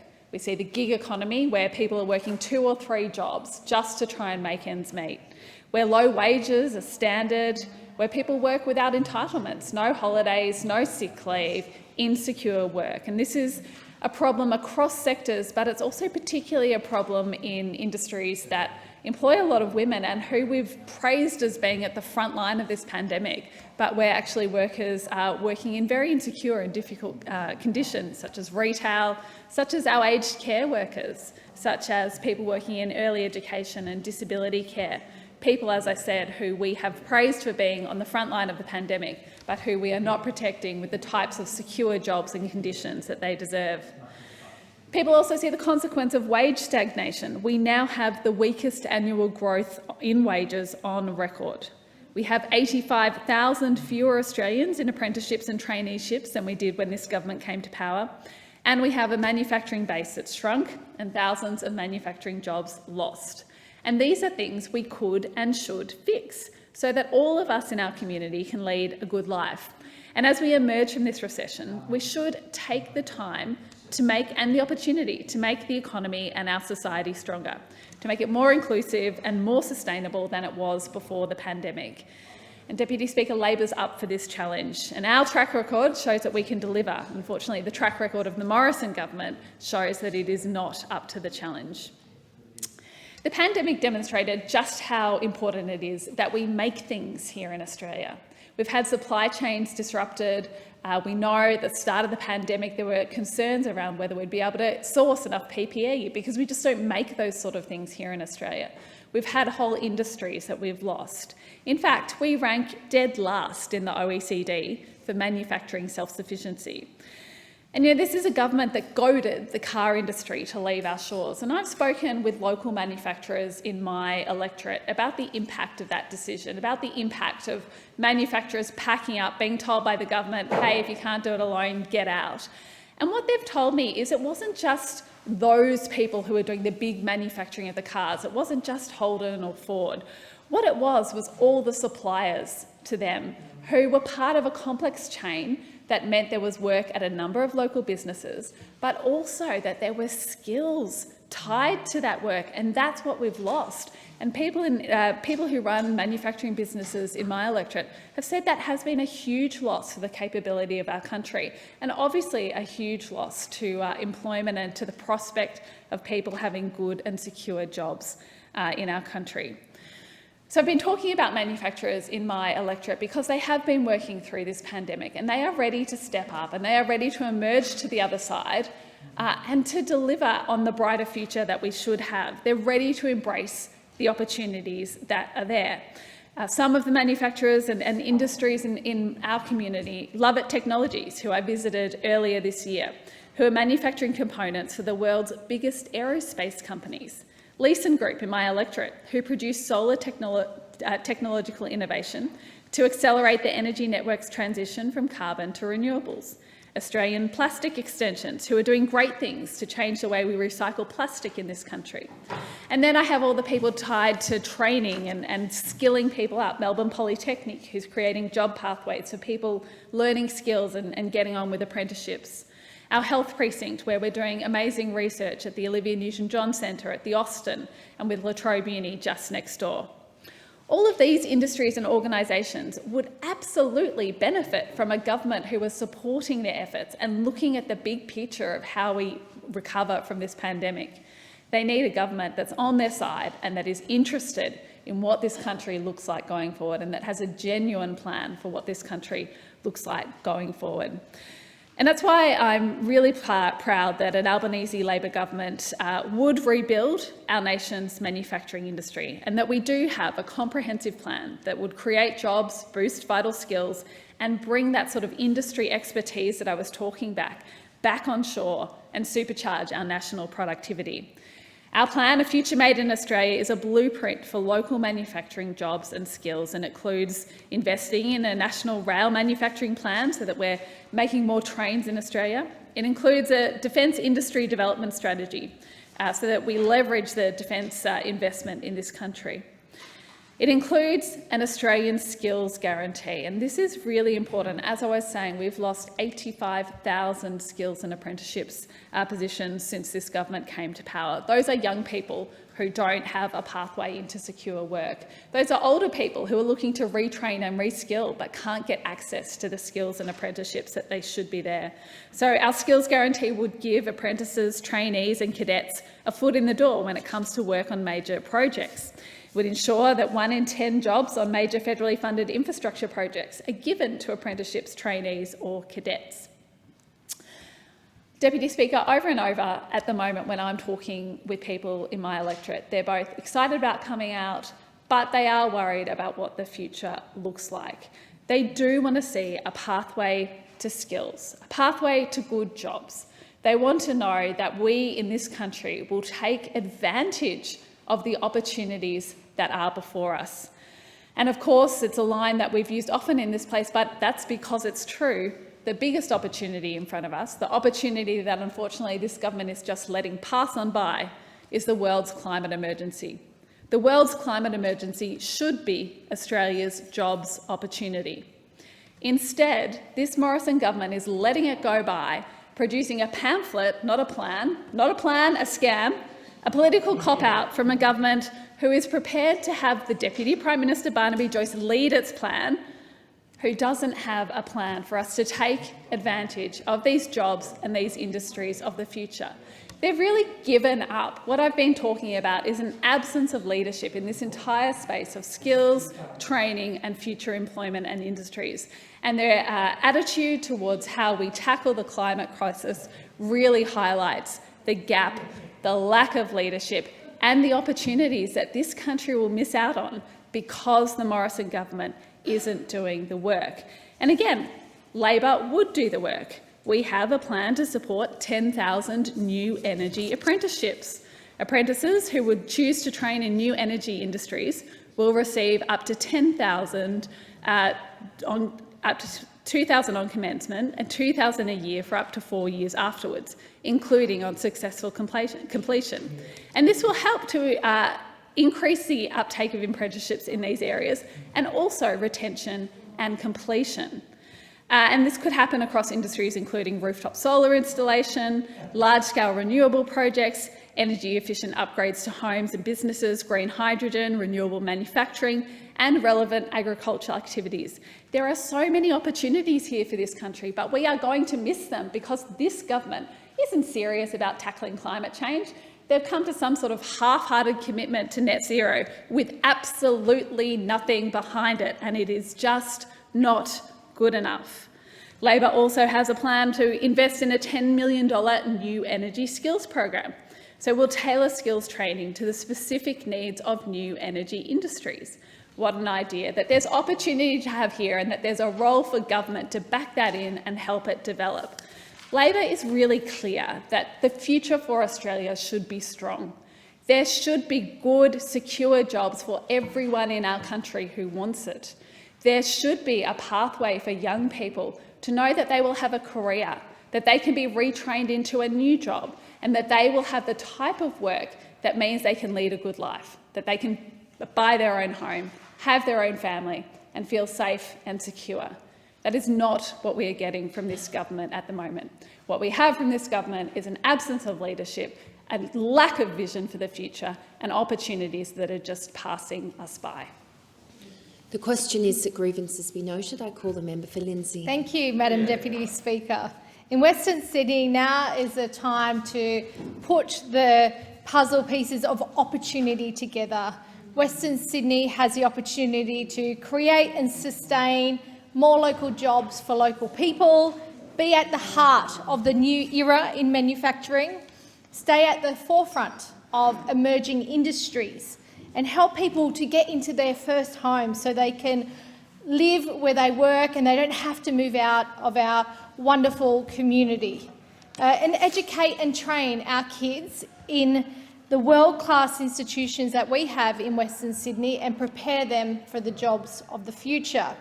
And this is all about our once-in-a-generation opportunity around Western Sydney Airport and the investment that we are making now as the Morrison government into Western Sydney. People in Lindsay want to work where they live. For too long, we've been having to do that long commute out of Western Sydney. Over 300,000 people prior to the pandemic a day were doing that long commute for a good job. And this is why we're creating local jobs for local people, and this is what's really important to me and at the centre of my plan for Lindsay. And part of this is the support that we are giving for local businesses, including the instant asset write-off, which I know many manufacturers in my electorate have used. Over 15,000 businesses in Lindsay are able to access this. And Plustech and Aussie manufacturing Emu Planes use their instant asset write-off to purchase a new store that's essential to manufacturing in their particular business. We're also backing apprentices, and this is so important. I talk a lot about the importance of this in my area because we have so much industry and so much manufacturing. We need to ensure that we have a local workforce, and we are backing over 2,000 apprentices in Lindsay, and we're extending the wage subsidies for apprentices so they can get on with their training and our local businesses can get on with the jobs that they do well. And that's what it's all about, is backing local businesses so they can get on with their jobs. So back to Western Sydney International Airport, because this is the heart of all that is happening in Western Sydney, all that's happening in regards to opportunities, and we need to make sure that we're at the table. It is a nation-building project, and it does have very much a focus on local jobs. And in addition to local jobs around the construction of the airport, which is wonderful, and I've spoken to Western Sydney businesses who are on the airport site who are so proud to be contributing to this project, and some have said that it's been the highlight of their careers, knowing that they're making a meaningful impact on Western Sydney. But it's not just about the jobs when it comes to the construction of the airport, it's everything surrounding that. It is ensuring that we're at the heart of a new era in manufacturing and tapping into those opportunities. So it's really important that we support our manufacturing sector to access global markets, which will be just right at their fingertips, particularly when it comes to Asia markets. And also it allows us to build our sovereign capability in areas of critical need. Our $1.3 billion manufacturing initiative will support businesses to scale up. And this is what's going to be important, and this is what we should focus on around the opportunities that are created with the airport. And we're focusing on areas where Australia, in our manufacturing initiative, has a competitive edge or a strategic priority, including defence. And I have a number of manufacturers in my electorate who work in the defence industry, including Baker and Provan and Spansat. In space, and it's a particular focus of my manufacturing task force, and our focus on Sydney Science Park, which is coming into Western Sydney, into my electorate, where CSIRO will be based, and that's really exciting. And also in clean energy and recycling, we've got Visy, which made extreme investment, huge amounts of investment into Penrith. And we have food and beverage manufacturing and snack food. So we've got a lot going on across our priority areas in my electorate of Lindsay, which is really exciting. Our Supply Chain Resilience Initiative provides grants of up to $2 million to businesses to address and remove supply chain vulnerabilities for critical goods such as medicines and chemicals, which is about, and it's really important, and we've discovered this throughout the pandemic, it's about strengthening our supply chains and enhancing our sovereign capabilities. And I recently visited Scott at Allcast PPE, and a couple of the colleagues this week have been modelling the masks that are made in Penrith, and I'm really proud that Penrith is making masks and they're good Aussie-made masks, and we do have a supply of pink masks. They've moved their facility to Penrith because they know that Penrith is the home of Australian manufacturing, and the fact that they're making Aussie-made products and they're having a go, they're investing, that encourages us to continue to invest in them. And we should be doing more of this to back our local manufacturers by walking the walk when it comes to Aussie-made. And that also includes government procurement, and I'm very much for ensuring that we are supporting Australian-made every step of the way. And I know people in my community back Aussie-made because they tell me this, and they have a real desire to ensure our local manufacturers, our local small businesses are supported, particularly during this pandemic. Another area, in addition to manufacturing, that's an opportunity for us when it comes to all that's happening around the development of the airport, is in emerging industries, which will create and sustain new jobs for people in Western Sydney, because the jobs of the future are very quickly becoming the jobs of tomorrow. And this includes industries in advanced manufacturing, which I'm very focused on, agribusiness, defence, research, medicine, space, as I've said.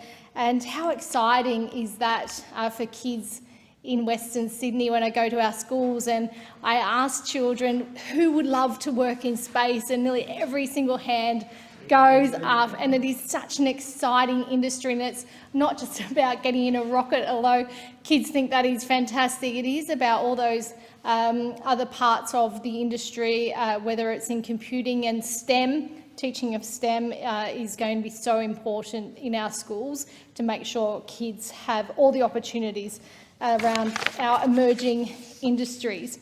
So in my electorate of Lindsay, we have Western Sydney Airport and the Aerotropolis around that, and we've also got Sydney Science Park, and that covers a big part of the whole airport experience, and that's why it's so important that we should be supporting startups, and we're doing that. We support that at Western Sydney University with Launchpad to support that innovation and technology, and I'm really excited about the prospects of what Western Sydney University is doing in supporting startups in emerging industries that are particularly focused around industries that are coming because of the airport. So it's not only about the jobs opportunities to do with the airport, it's also about being able to live in Western Sydney, so having a home there, being able to work there and being able to raise a family there. And I think that's why it's so important that we're supporting first homeowners, and it's a particular focus of the Morrison government with our first home loan deposit scheme and our home builder program, which has received over 23,000 applications in New South Wales. So thinking about those opportunities where young families have that opportunity to not only work in the industries that are coming to Western Sydney with the airport, being able to live there. And someone who commuted out of Western Sydney to the city for over 10 years, I know how important it is to be able to stay in the local area for a good job, and that's something I'm fighting for, to make sure that our local people and that our kids will be able to do exactly that. And speaking of kids, this is what our future is all about, ensuring our kids are educated and trained in the jobs of the future that it's coming with Western Sydney Airport. And that's one of the reasons why I started my manufacturing task force and Jobs of the Future initiative, bringing schools and university together and industry and business to tackle those issues around jobs training and STEM and education. And things are bright. We must make sure that our kids are ready for the jobs of the future. And again, this is all about the Morrison government's investment in Western Sydney Airport and our investment and passion for Western Sydney. Thank you. The question is that grievances be noted. I call the member for Parramatta. Thank you, Deputy Speaker. The Royal Commission into Aged Care Quality and Safety shone a light on an aged care system in crisis. It showed us the tragic outcomes of 8 long years of neglect by the Morrison government, aged care residents suffering with maggots in their wounds and 2/3 of residents being malnourished or at risk of malnourishment. These stories were made all the more tragic by the fact that they weren't new stories. Families of older Australians in aged care and the workers who care for them had been sounding the alarm for years, but the government ignored them. In fact, they failed to act on 21 reports that showed older Australians were suffering in aged care. As Treasurer, Scott Morrison even cut funding by $1.7 billion, and their response to the Royal Commission and the aged care crisis has fallen well short. Today I want to talk about how this neglect of older Australians has been affecting people in my electorate. At the last census, close to half the over 55s in my electorate spoke a language other than English at home. The rate is even higher among younger age groups, and Parramatta is one of the most culturally and linguistically diverse communities in Australia. The Aged Care Royal Commission found there is a lack of understanding and respect for people's culture, background and life experience in Australian aged care. Again, this is not news. My community has been talking about this for a long, long time. But what does this lack of understanding look like? It looks like becoming isolated because none of your carers speak your language, or losing the ability to communicate when dementia takes away your second language and you revert to your mother tongue. Being served meat when you're vegetarian, or not being served halal food, and relying on loved ones delivering food to you twice a day to make sure you eat, something that wasn't possible in lockdown. Not being able to connect with your religion or the activities or hobbies that you enjoy, the things that give you comfort and joy. The truth is that seniors from diverse backgrounds are hitting barriers at every step of their aged care journey. It starts with information. Local aged care services tell me that seniors from CALD backgrounds have trouble finding information in their language, which is usually only available online. Often by the time seniors and their families find this information, the need is urgent. When you call My Aged Care, you need to know enough English to answer basic questions about yourself and request a translator in English. I find that hard to believe, Deputy Speaker, but I've heard that now from so many people, that you have to ask for a translator in English in order to get a translator. This is a huge barrier for many CALD seniors, and one they have to clear over and over again every time they want to access a new service or get reassessed for a higher level package. Take the example of a man in his 80s who called my office before lockdown. He's deaf in one ear, partially deaf in the other, blind, and only speaks Serbian, and he doesn't have family who can help. As you can imagine, this man struggles to communicate over the phone. My staff realised this and organised to visit him at home with a translator. During that visit, we learned that he hadn't had a hot meal in 6 months because his mobility had deteriorated and he couldn't cook for himself.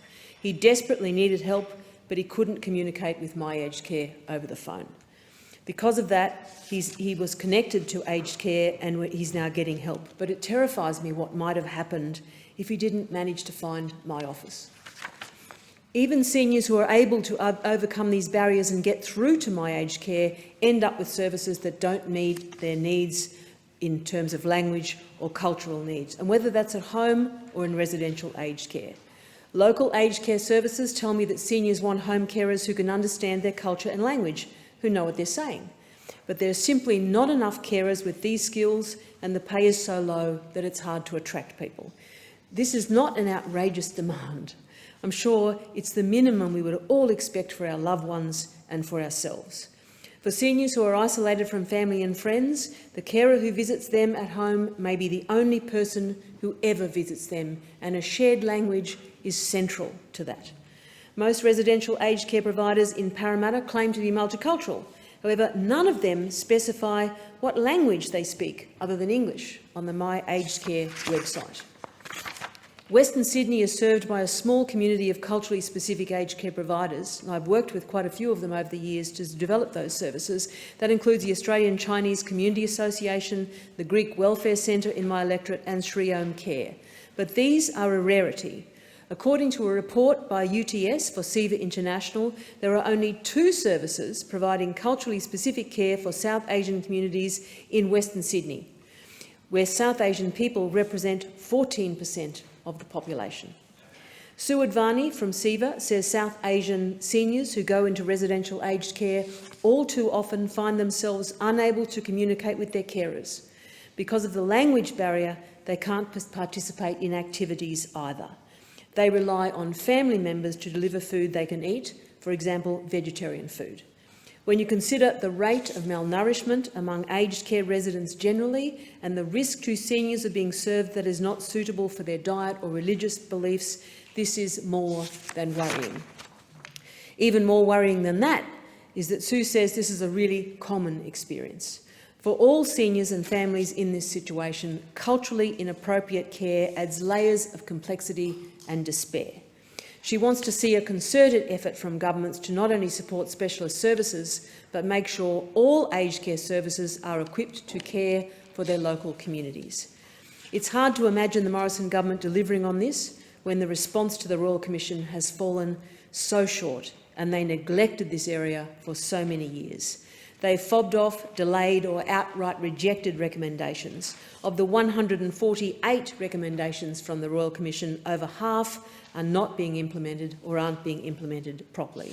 They announced $17.7 billion over 5 years, which sounds like a big number, but it promises 80,000 extra home care places, which won't even clear the existing backlog, let alone deal with the kind of issues that I'm raising in this place today. Call seniors are being locked out and left behind by a system that is already failing most of the older Australians in its care, and they deserve much better. Deputy Speaker, I also want to talk today about a brilliant campaign to help people in the community get the best possible care at the end of their lives, the Westmead Push for Palliative Care. Palliative care aims to give people with an advanced disease and little or no prospect of survival quality of life at the end of their lives. It's provided by specialists who are experts in pain management and compassionate and spiritual support.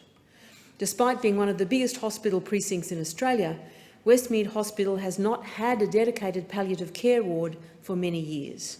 In fact, there is only one dedicated palliative care ward with 16 beds in the Western Sydney Local Health District, and it's at Mount Druitt. That's 16 dedicated palliative care beds in a health district serving close to 1 million people, expected to reach 1.3 million by 2031. This means that locals who can't receive palliative care at home because of complex needs are faced with a difficult choice. Stay in a hospital where your doctors are based and you may still be receiving treatment, on a ward that's focused on providing care to recovering patients, or move to a different, unfamiliar hospital which may not be able to provide the other treatments you need for specialised end-of-life care. Patients that choose the palliative care unit at Mount Druitt often have to shuttle back and forth to Westmead to see specialists or undergo surgery when they are frail and unwell. Those that stay at Westmead will share just one speculative palliative care nurse. Before lockdown and increased COVID restrictions, oncology patients were sharing wards with end-of-life patients. Volunteers say this will continue to happen until there is a dedicated palliative care ward at Westmead Hospital. This matters. Most Australians die in hospital, 51% in 2019. Many will need palliative care, and the demand for palliative care in hospitals is growing every year. Westmead Push for Palliative Care, an extraordinary local organisation, has been fighting to reinstate a palliative care ward at Westmead Hospital, and I'd like to thank them for their efforts and the dedicated volunteers, including Dr Philip Lee, who was head of the former palliative care unit at Westmead, Carolyn Raujnak and Anne Pelly. The New South Wales Government has just agreed to reinstate a palliative care unit at Westmead because of their extraordinary advocacy. Excuse me, not COVID. But we still don't know when the unit will be open or what it will look like. Westmead Push for Palliative Care is keeping up the fight to make sure the unit opens soon and that it's a standalone, dedicated palliative care ward with appropriate bed numbers and staffed by experienced specialist palliative care nurses. Funding of this redevelopment by New South Wales Health is critical, and thanks to Westmead Push for Palliative Care for keeping up the fight. The question is that grievances be noted. I call the member for Riverina. Thank you, Madam Acting Speaker. Next Tuesday is the day of the race that stops the nation, but hundreds of wharfies are threatening action to stop the ports, and we just don't need that. We cannot afford it. An article in the Australian today indicated that hundreds of wharfies at Patrick's terminals have threatened a new round of rolling 12-hour strikes in Melbourne and all-day strikes in Sydney next Tuesday. Now that, if it occurs, is going to cause considerable hold-ups in the lead-up to Christmas, with further action planned. Patrick Terminal's Chief Executive, Michael Jovovic, said and his word, aggressive round of crippling, again his word, strikes announced by the Maritime Union of Australia would result in significant delays at the Port of Melbourne, which is already having struggles recovering from the effects of COVID. Now, the MUA had agreed to suspend industrial action in the wake of the outbreak. It forced 44% of Patrick's Melbourne employees to serve some form of isolation in the past 4 weeks, but the union, according to The Australian, has notified its intention to embark on these rolling strikes every Monday, Wednesday and Friday in Melbourne for the first 2 weeks of November, as well as other work bans. A 24-hour strike is planned for the Brisbane terminal on October 31, and on Monday the union notified its intention to strike for 24 hours at the Port of Botany on Melbourne Cup Day. Now, the Port of Botany, as I mentioned in the Parliament last week, is already undergoing significant delays, and this is affecting particularly Roger Fletcher, who is one of, if not Australia's largest sheep meat exporters. He claims that it could see an end to chilled sheep meat, as opposed to frozen sheep meat, being exported because of the delays.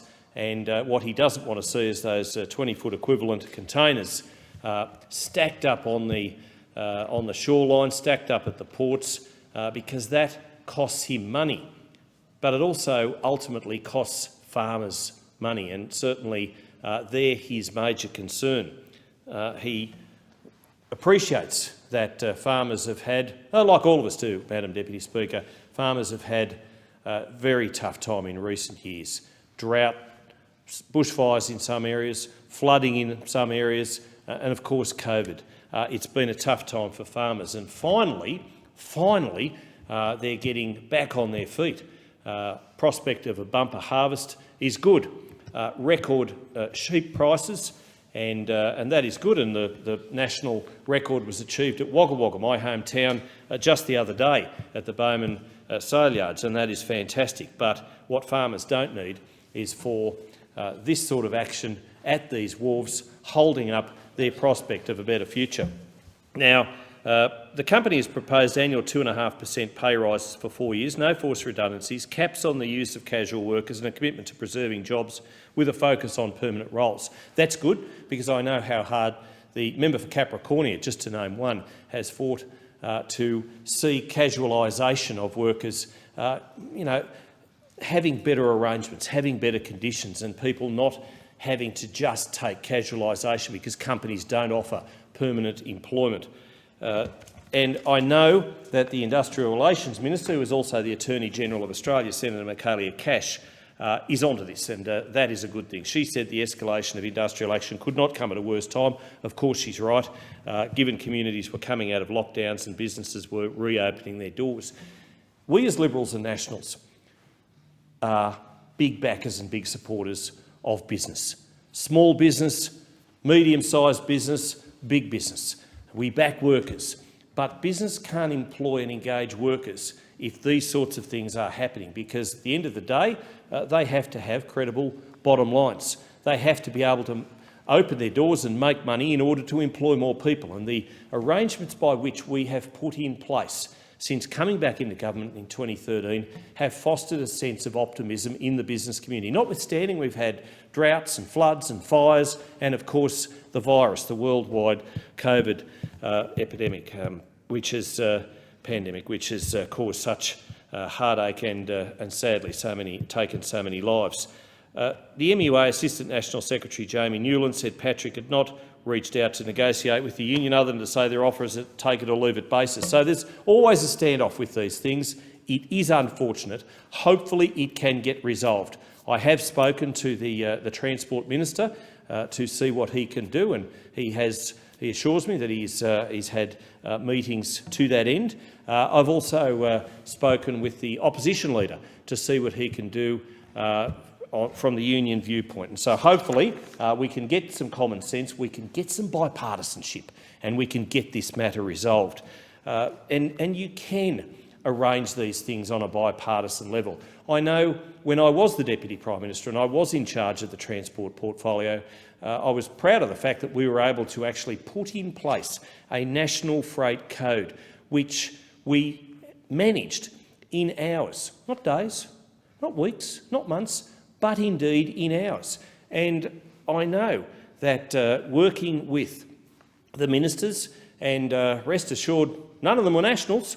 None of them were Nationals. They were all Labor or Liberal, and it was fantastic to see them come together and work through this, because when COVID was first taking a grip on our nation, we all realised that we needed 10 times more toilet rolls than we otherwise would have. Well, we all needed to go to the toilet and have 10 rolls of toilet paper each and every time. And of course there was a rush on supermarket shelves for not just Kleenex and other toilet paper, but indeed for so many essential items that we come to take for granted. And we saw those terrible scenes of just supermarket shelves being empty. I know there were places in my electorate, including Parkes, but also Tumbarumba in the member for Eden-Monero's electorate, where city originating buses turned up and just stripped the supermarkets clear. Absolutely took everything that was, even gherkins and other things that the member for Stirling may not like on his dinner table, but everything that they could lay their hands on, they did. And then, of course, we had to put in legislation to stop those goods being sent overseas, because there was that concern. But Rita Saffioti from Western Australia, Mark Bailey from Queensland, Jacinta Allen from Victoria, Labor ministers all came together to work through that national freight code. Andrew Constance in New South Wales, with some help from the New Nationals leader Paul Toole, I have to say. Michael Ferguson, Tasmania, Chris Steele, another Labor minister from the ACT, and Eva Lawler, another Labor minister from the Northern Territory, all worked cooperatively and collaboratively to make sure that we put in place the National Freight Code, the Domestic Border Control Freight Movement Protocol, being endorsed on 24 July 2020 to allow freight to move safely and efficiently across state borders. And whilst everything else seemed to be crumbling around us and we had so much despair and heartache, trucks were able to go through those borders in just a matter of moments or minutes to be able to deliver those necessary goods to supermarkets. And I say thank you to the truckies, I do, because they were the real heroes of 2020 and indeed beyond, even this year. They have kept their wheels rolling, and truckies, as we know, keep the freight moving and keep our nation going. And I say thank you to those wonderful truck drivers, because what they actually did, but not with just the supermarket supplies, but also the vital medical equipment, personal protection equipment, and everything else that they moved around the country. They saved lives. They actually saved lives. So thank you to them. And of course, we are in a situation at the moment where, of course, so many people are now fully vaccinated. That is fantastic. And as we come out of, hopefully, the worst of COVID-19, we can look to a brighter and better future. One thing I know from a regional perspective is that we are crying out for workers. We are crying out in so many areas of endeavour for more people to come into the country areas, coastal areas, and fill those jobs. And I know that I attended just the other day a Riverina skills study with Regional Development Australia Riverina, partnering with Charles Sturt University to see what they could do to release the findings of a report to see where the gaps are, and we know many of them, of course, but to see also, most importantly, how we can connect people with those employment opportunities. There are many. Got a bumper harvest coming up. We've got so many opportunities in regional Australia, and our best years are ahead of us. The time for the grievance debate has expired. The debate is interrupted in accordance with Standing Order 192B. The debate is adjourned, and the resumption of the debate will be made in order of the day for the next sitting. And I call the member for Stirling. Thank you, Madam Deputy Chair, and I move that the Federation Chamber do now adjourn. Member for Werriwa. I second the motion. Thank the member for Werriwa. The question is that the motion be agreed to. All those of that opinion say aye. Aye. Those against say no. I think the ayes have it. The Federation Chamber stands adjourned until 10 a.m. tomorrow.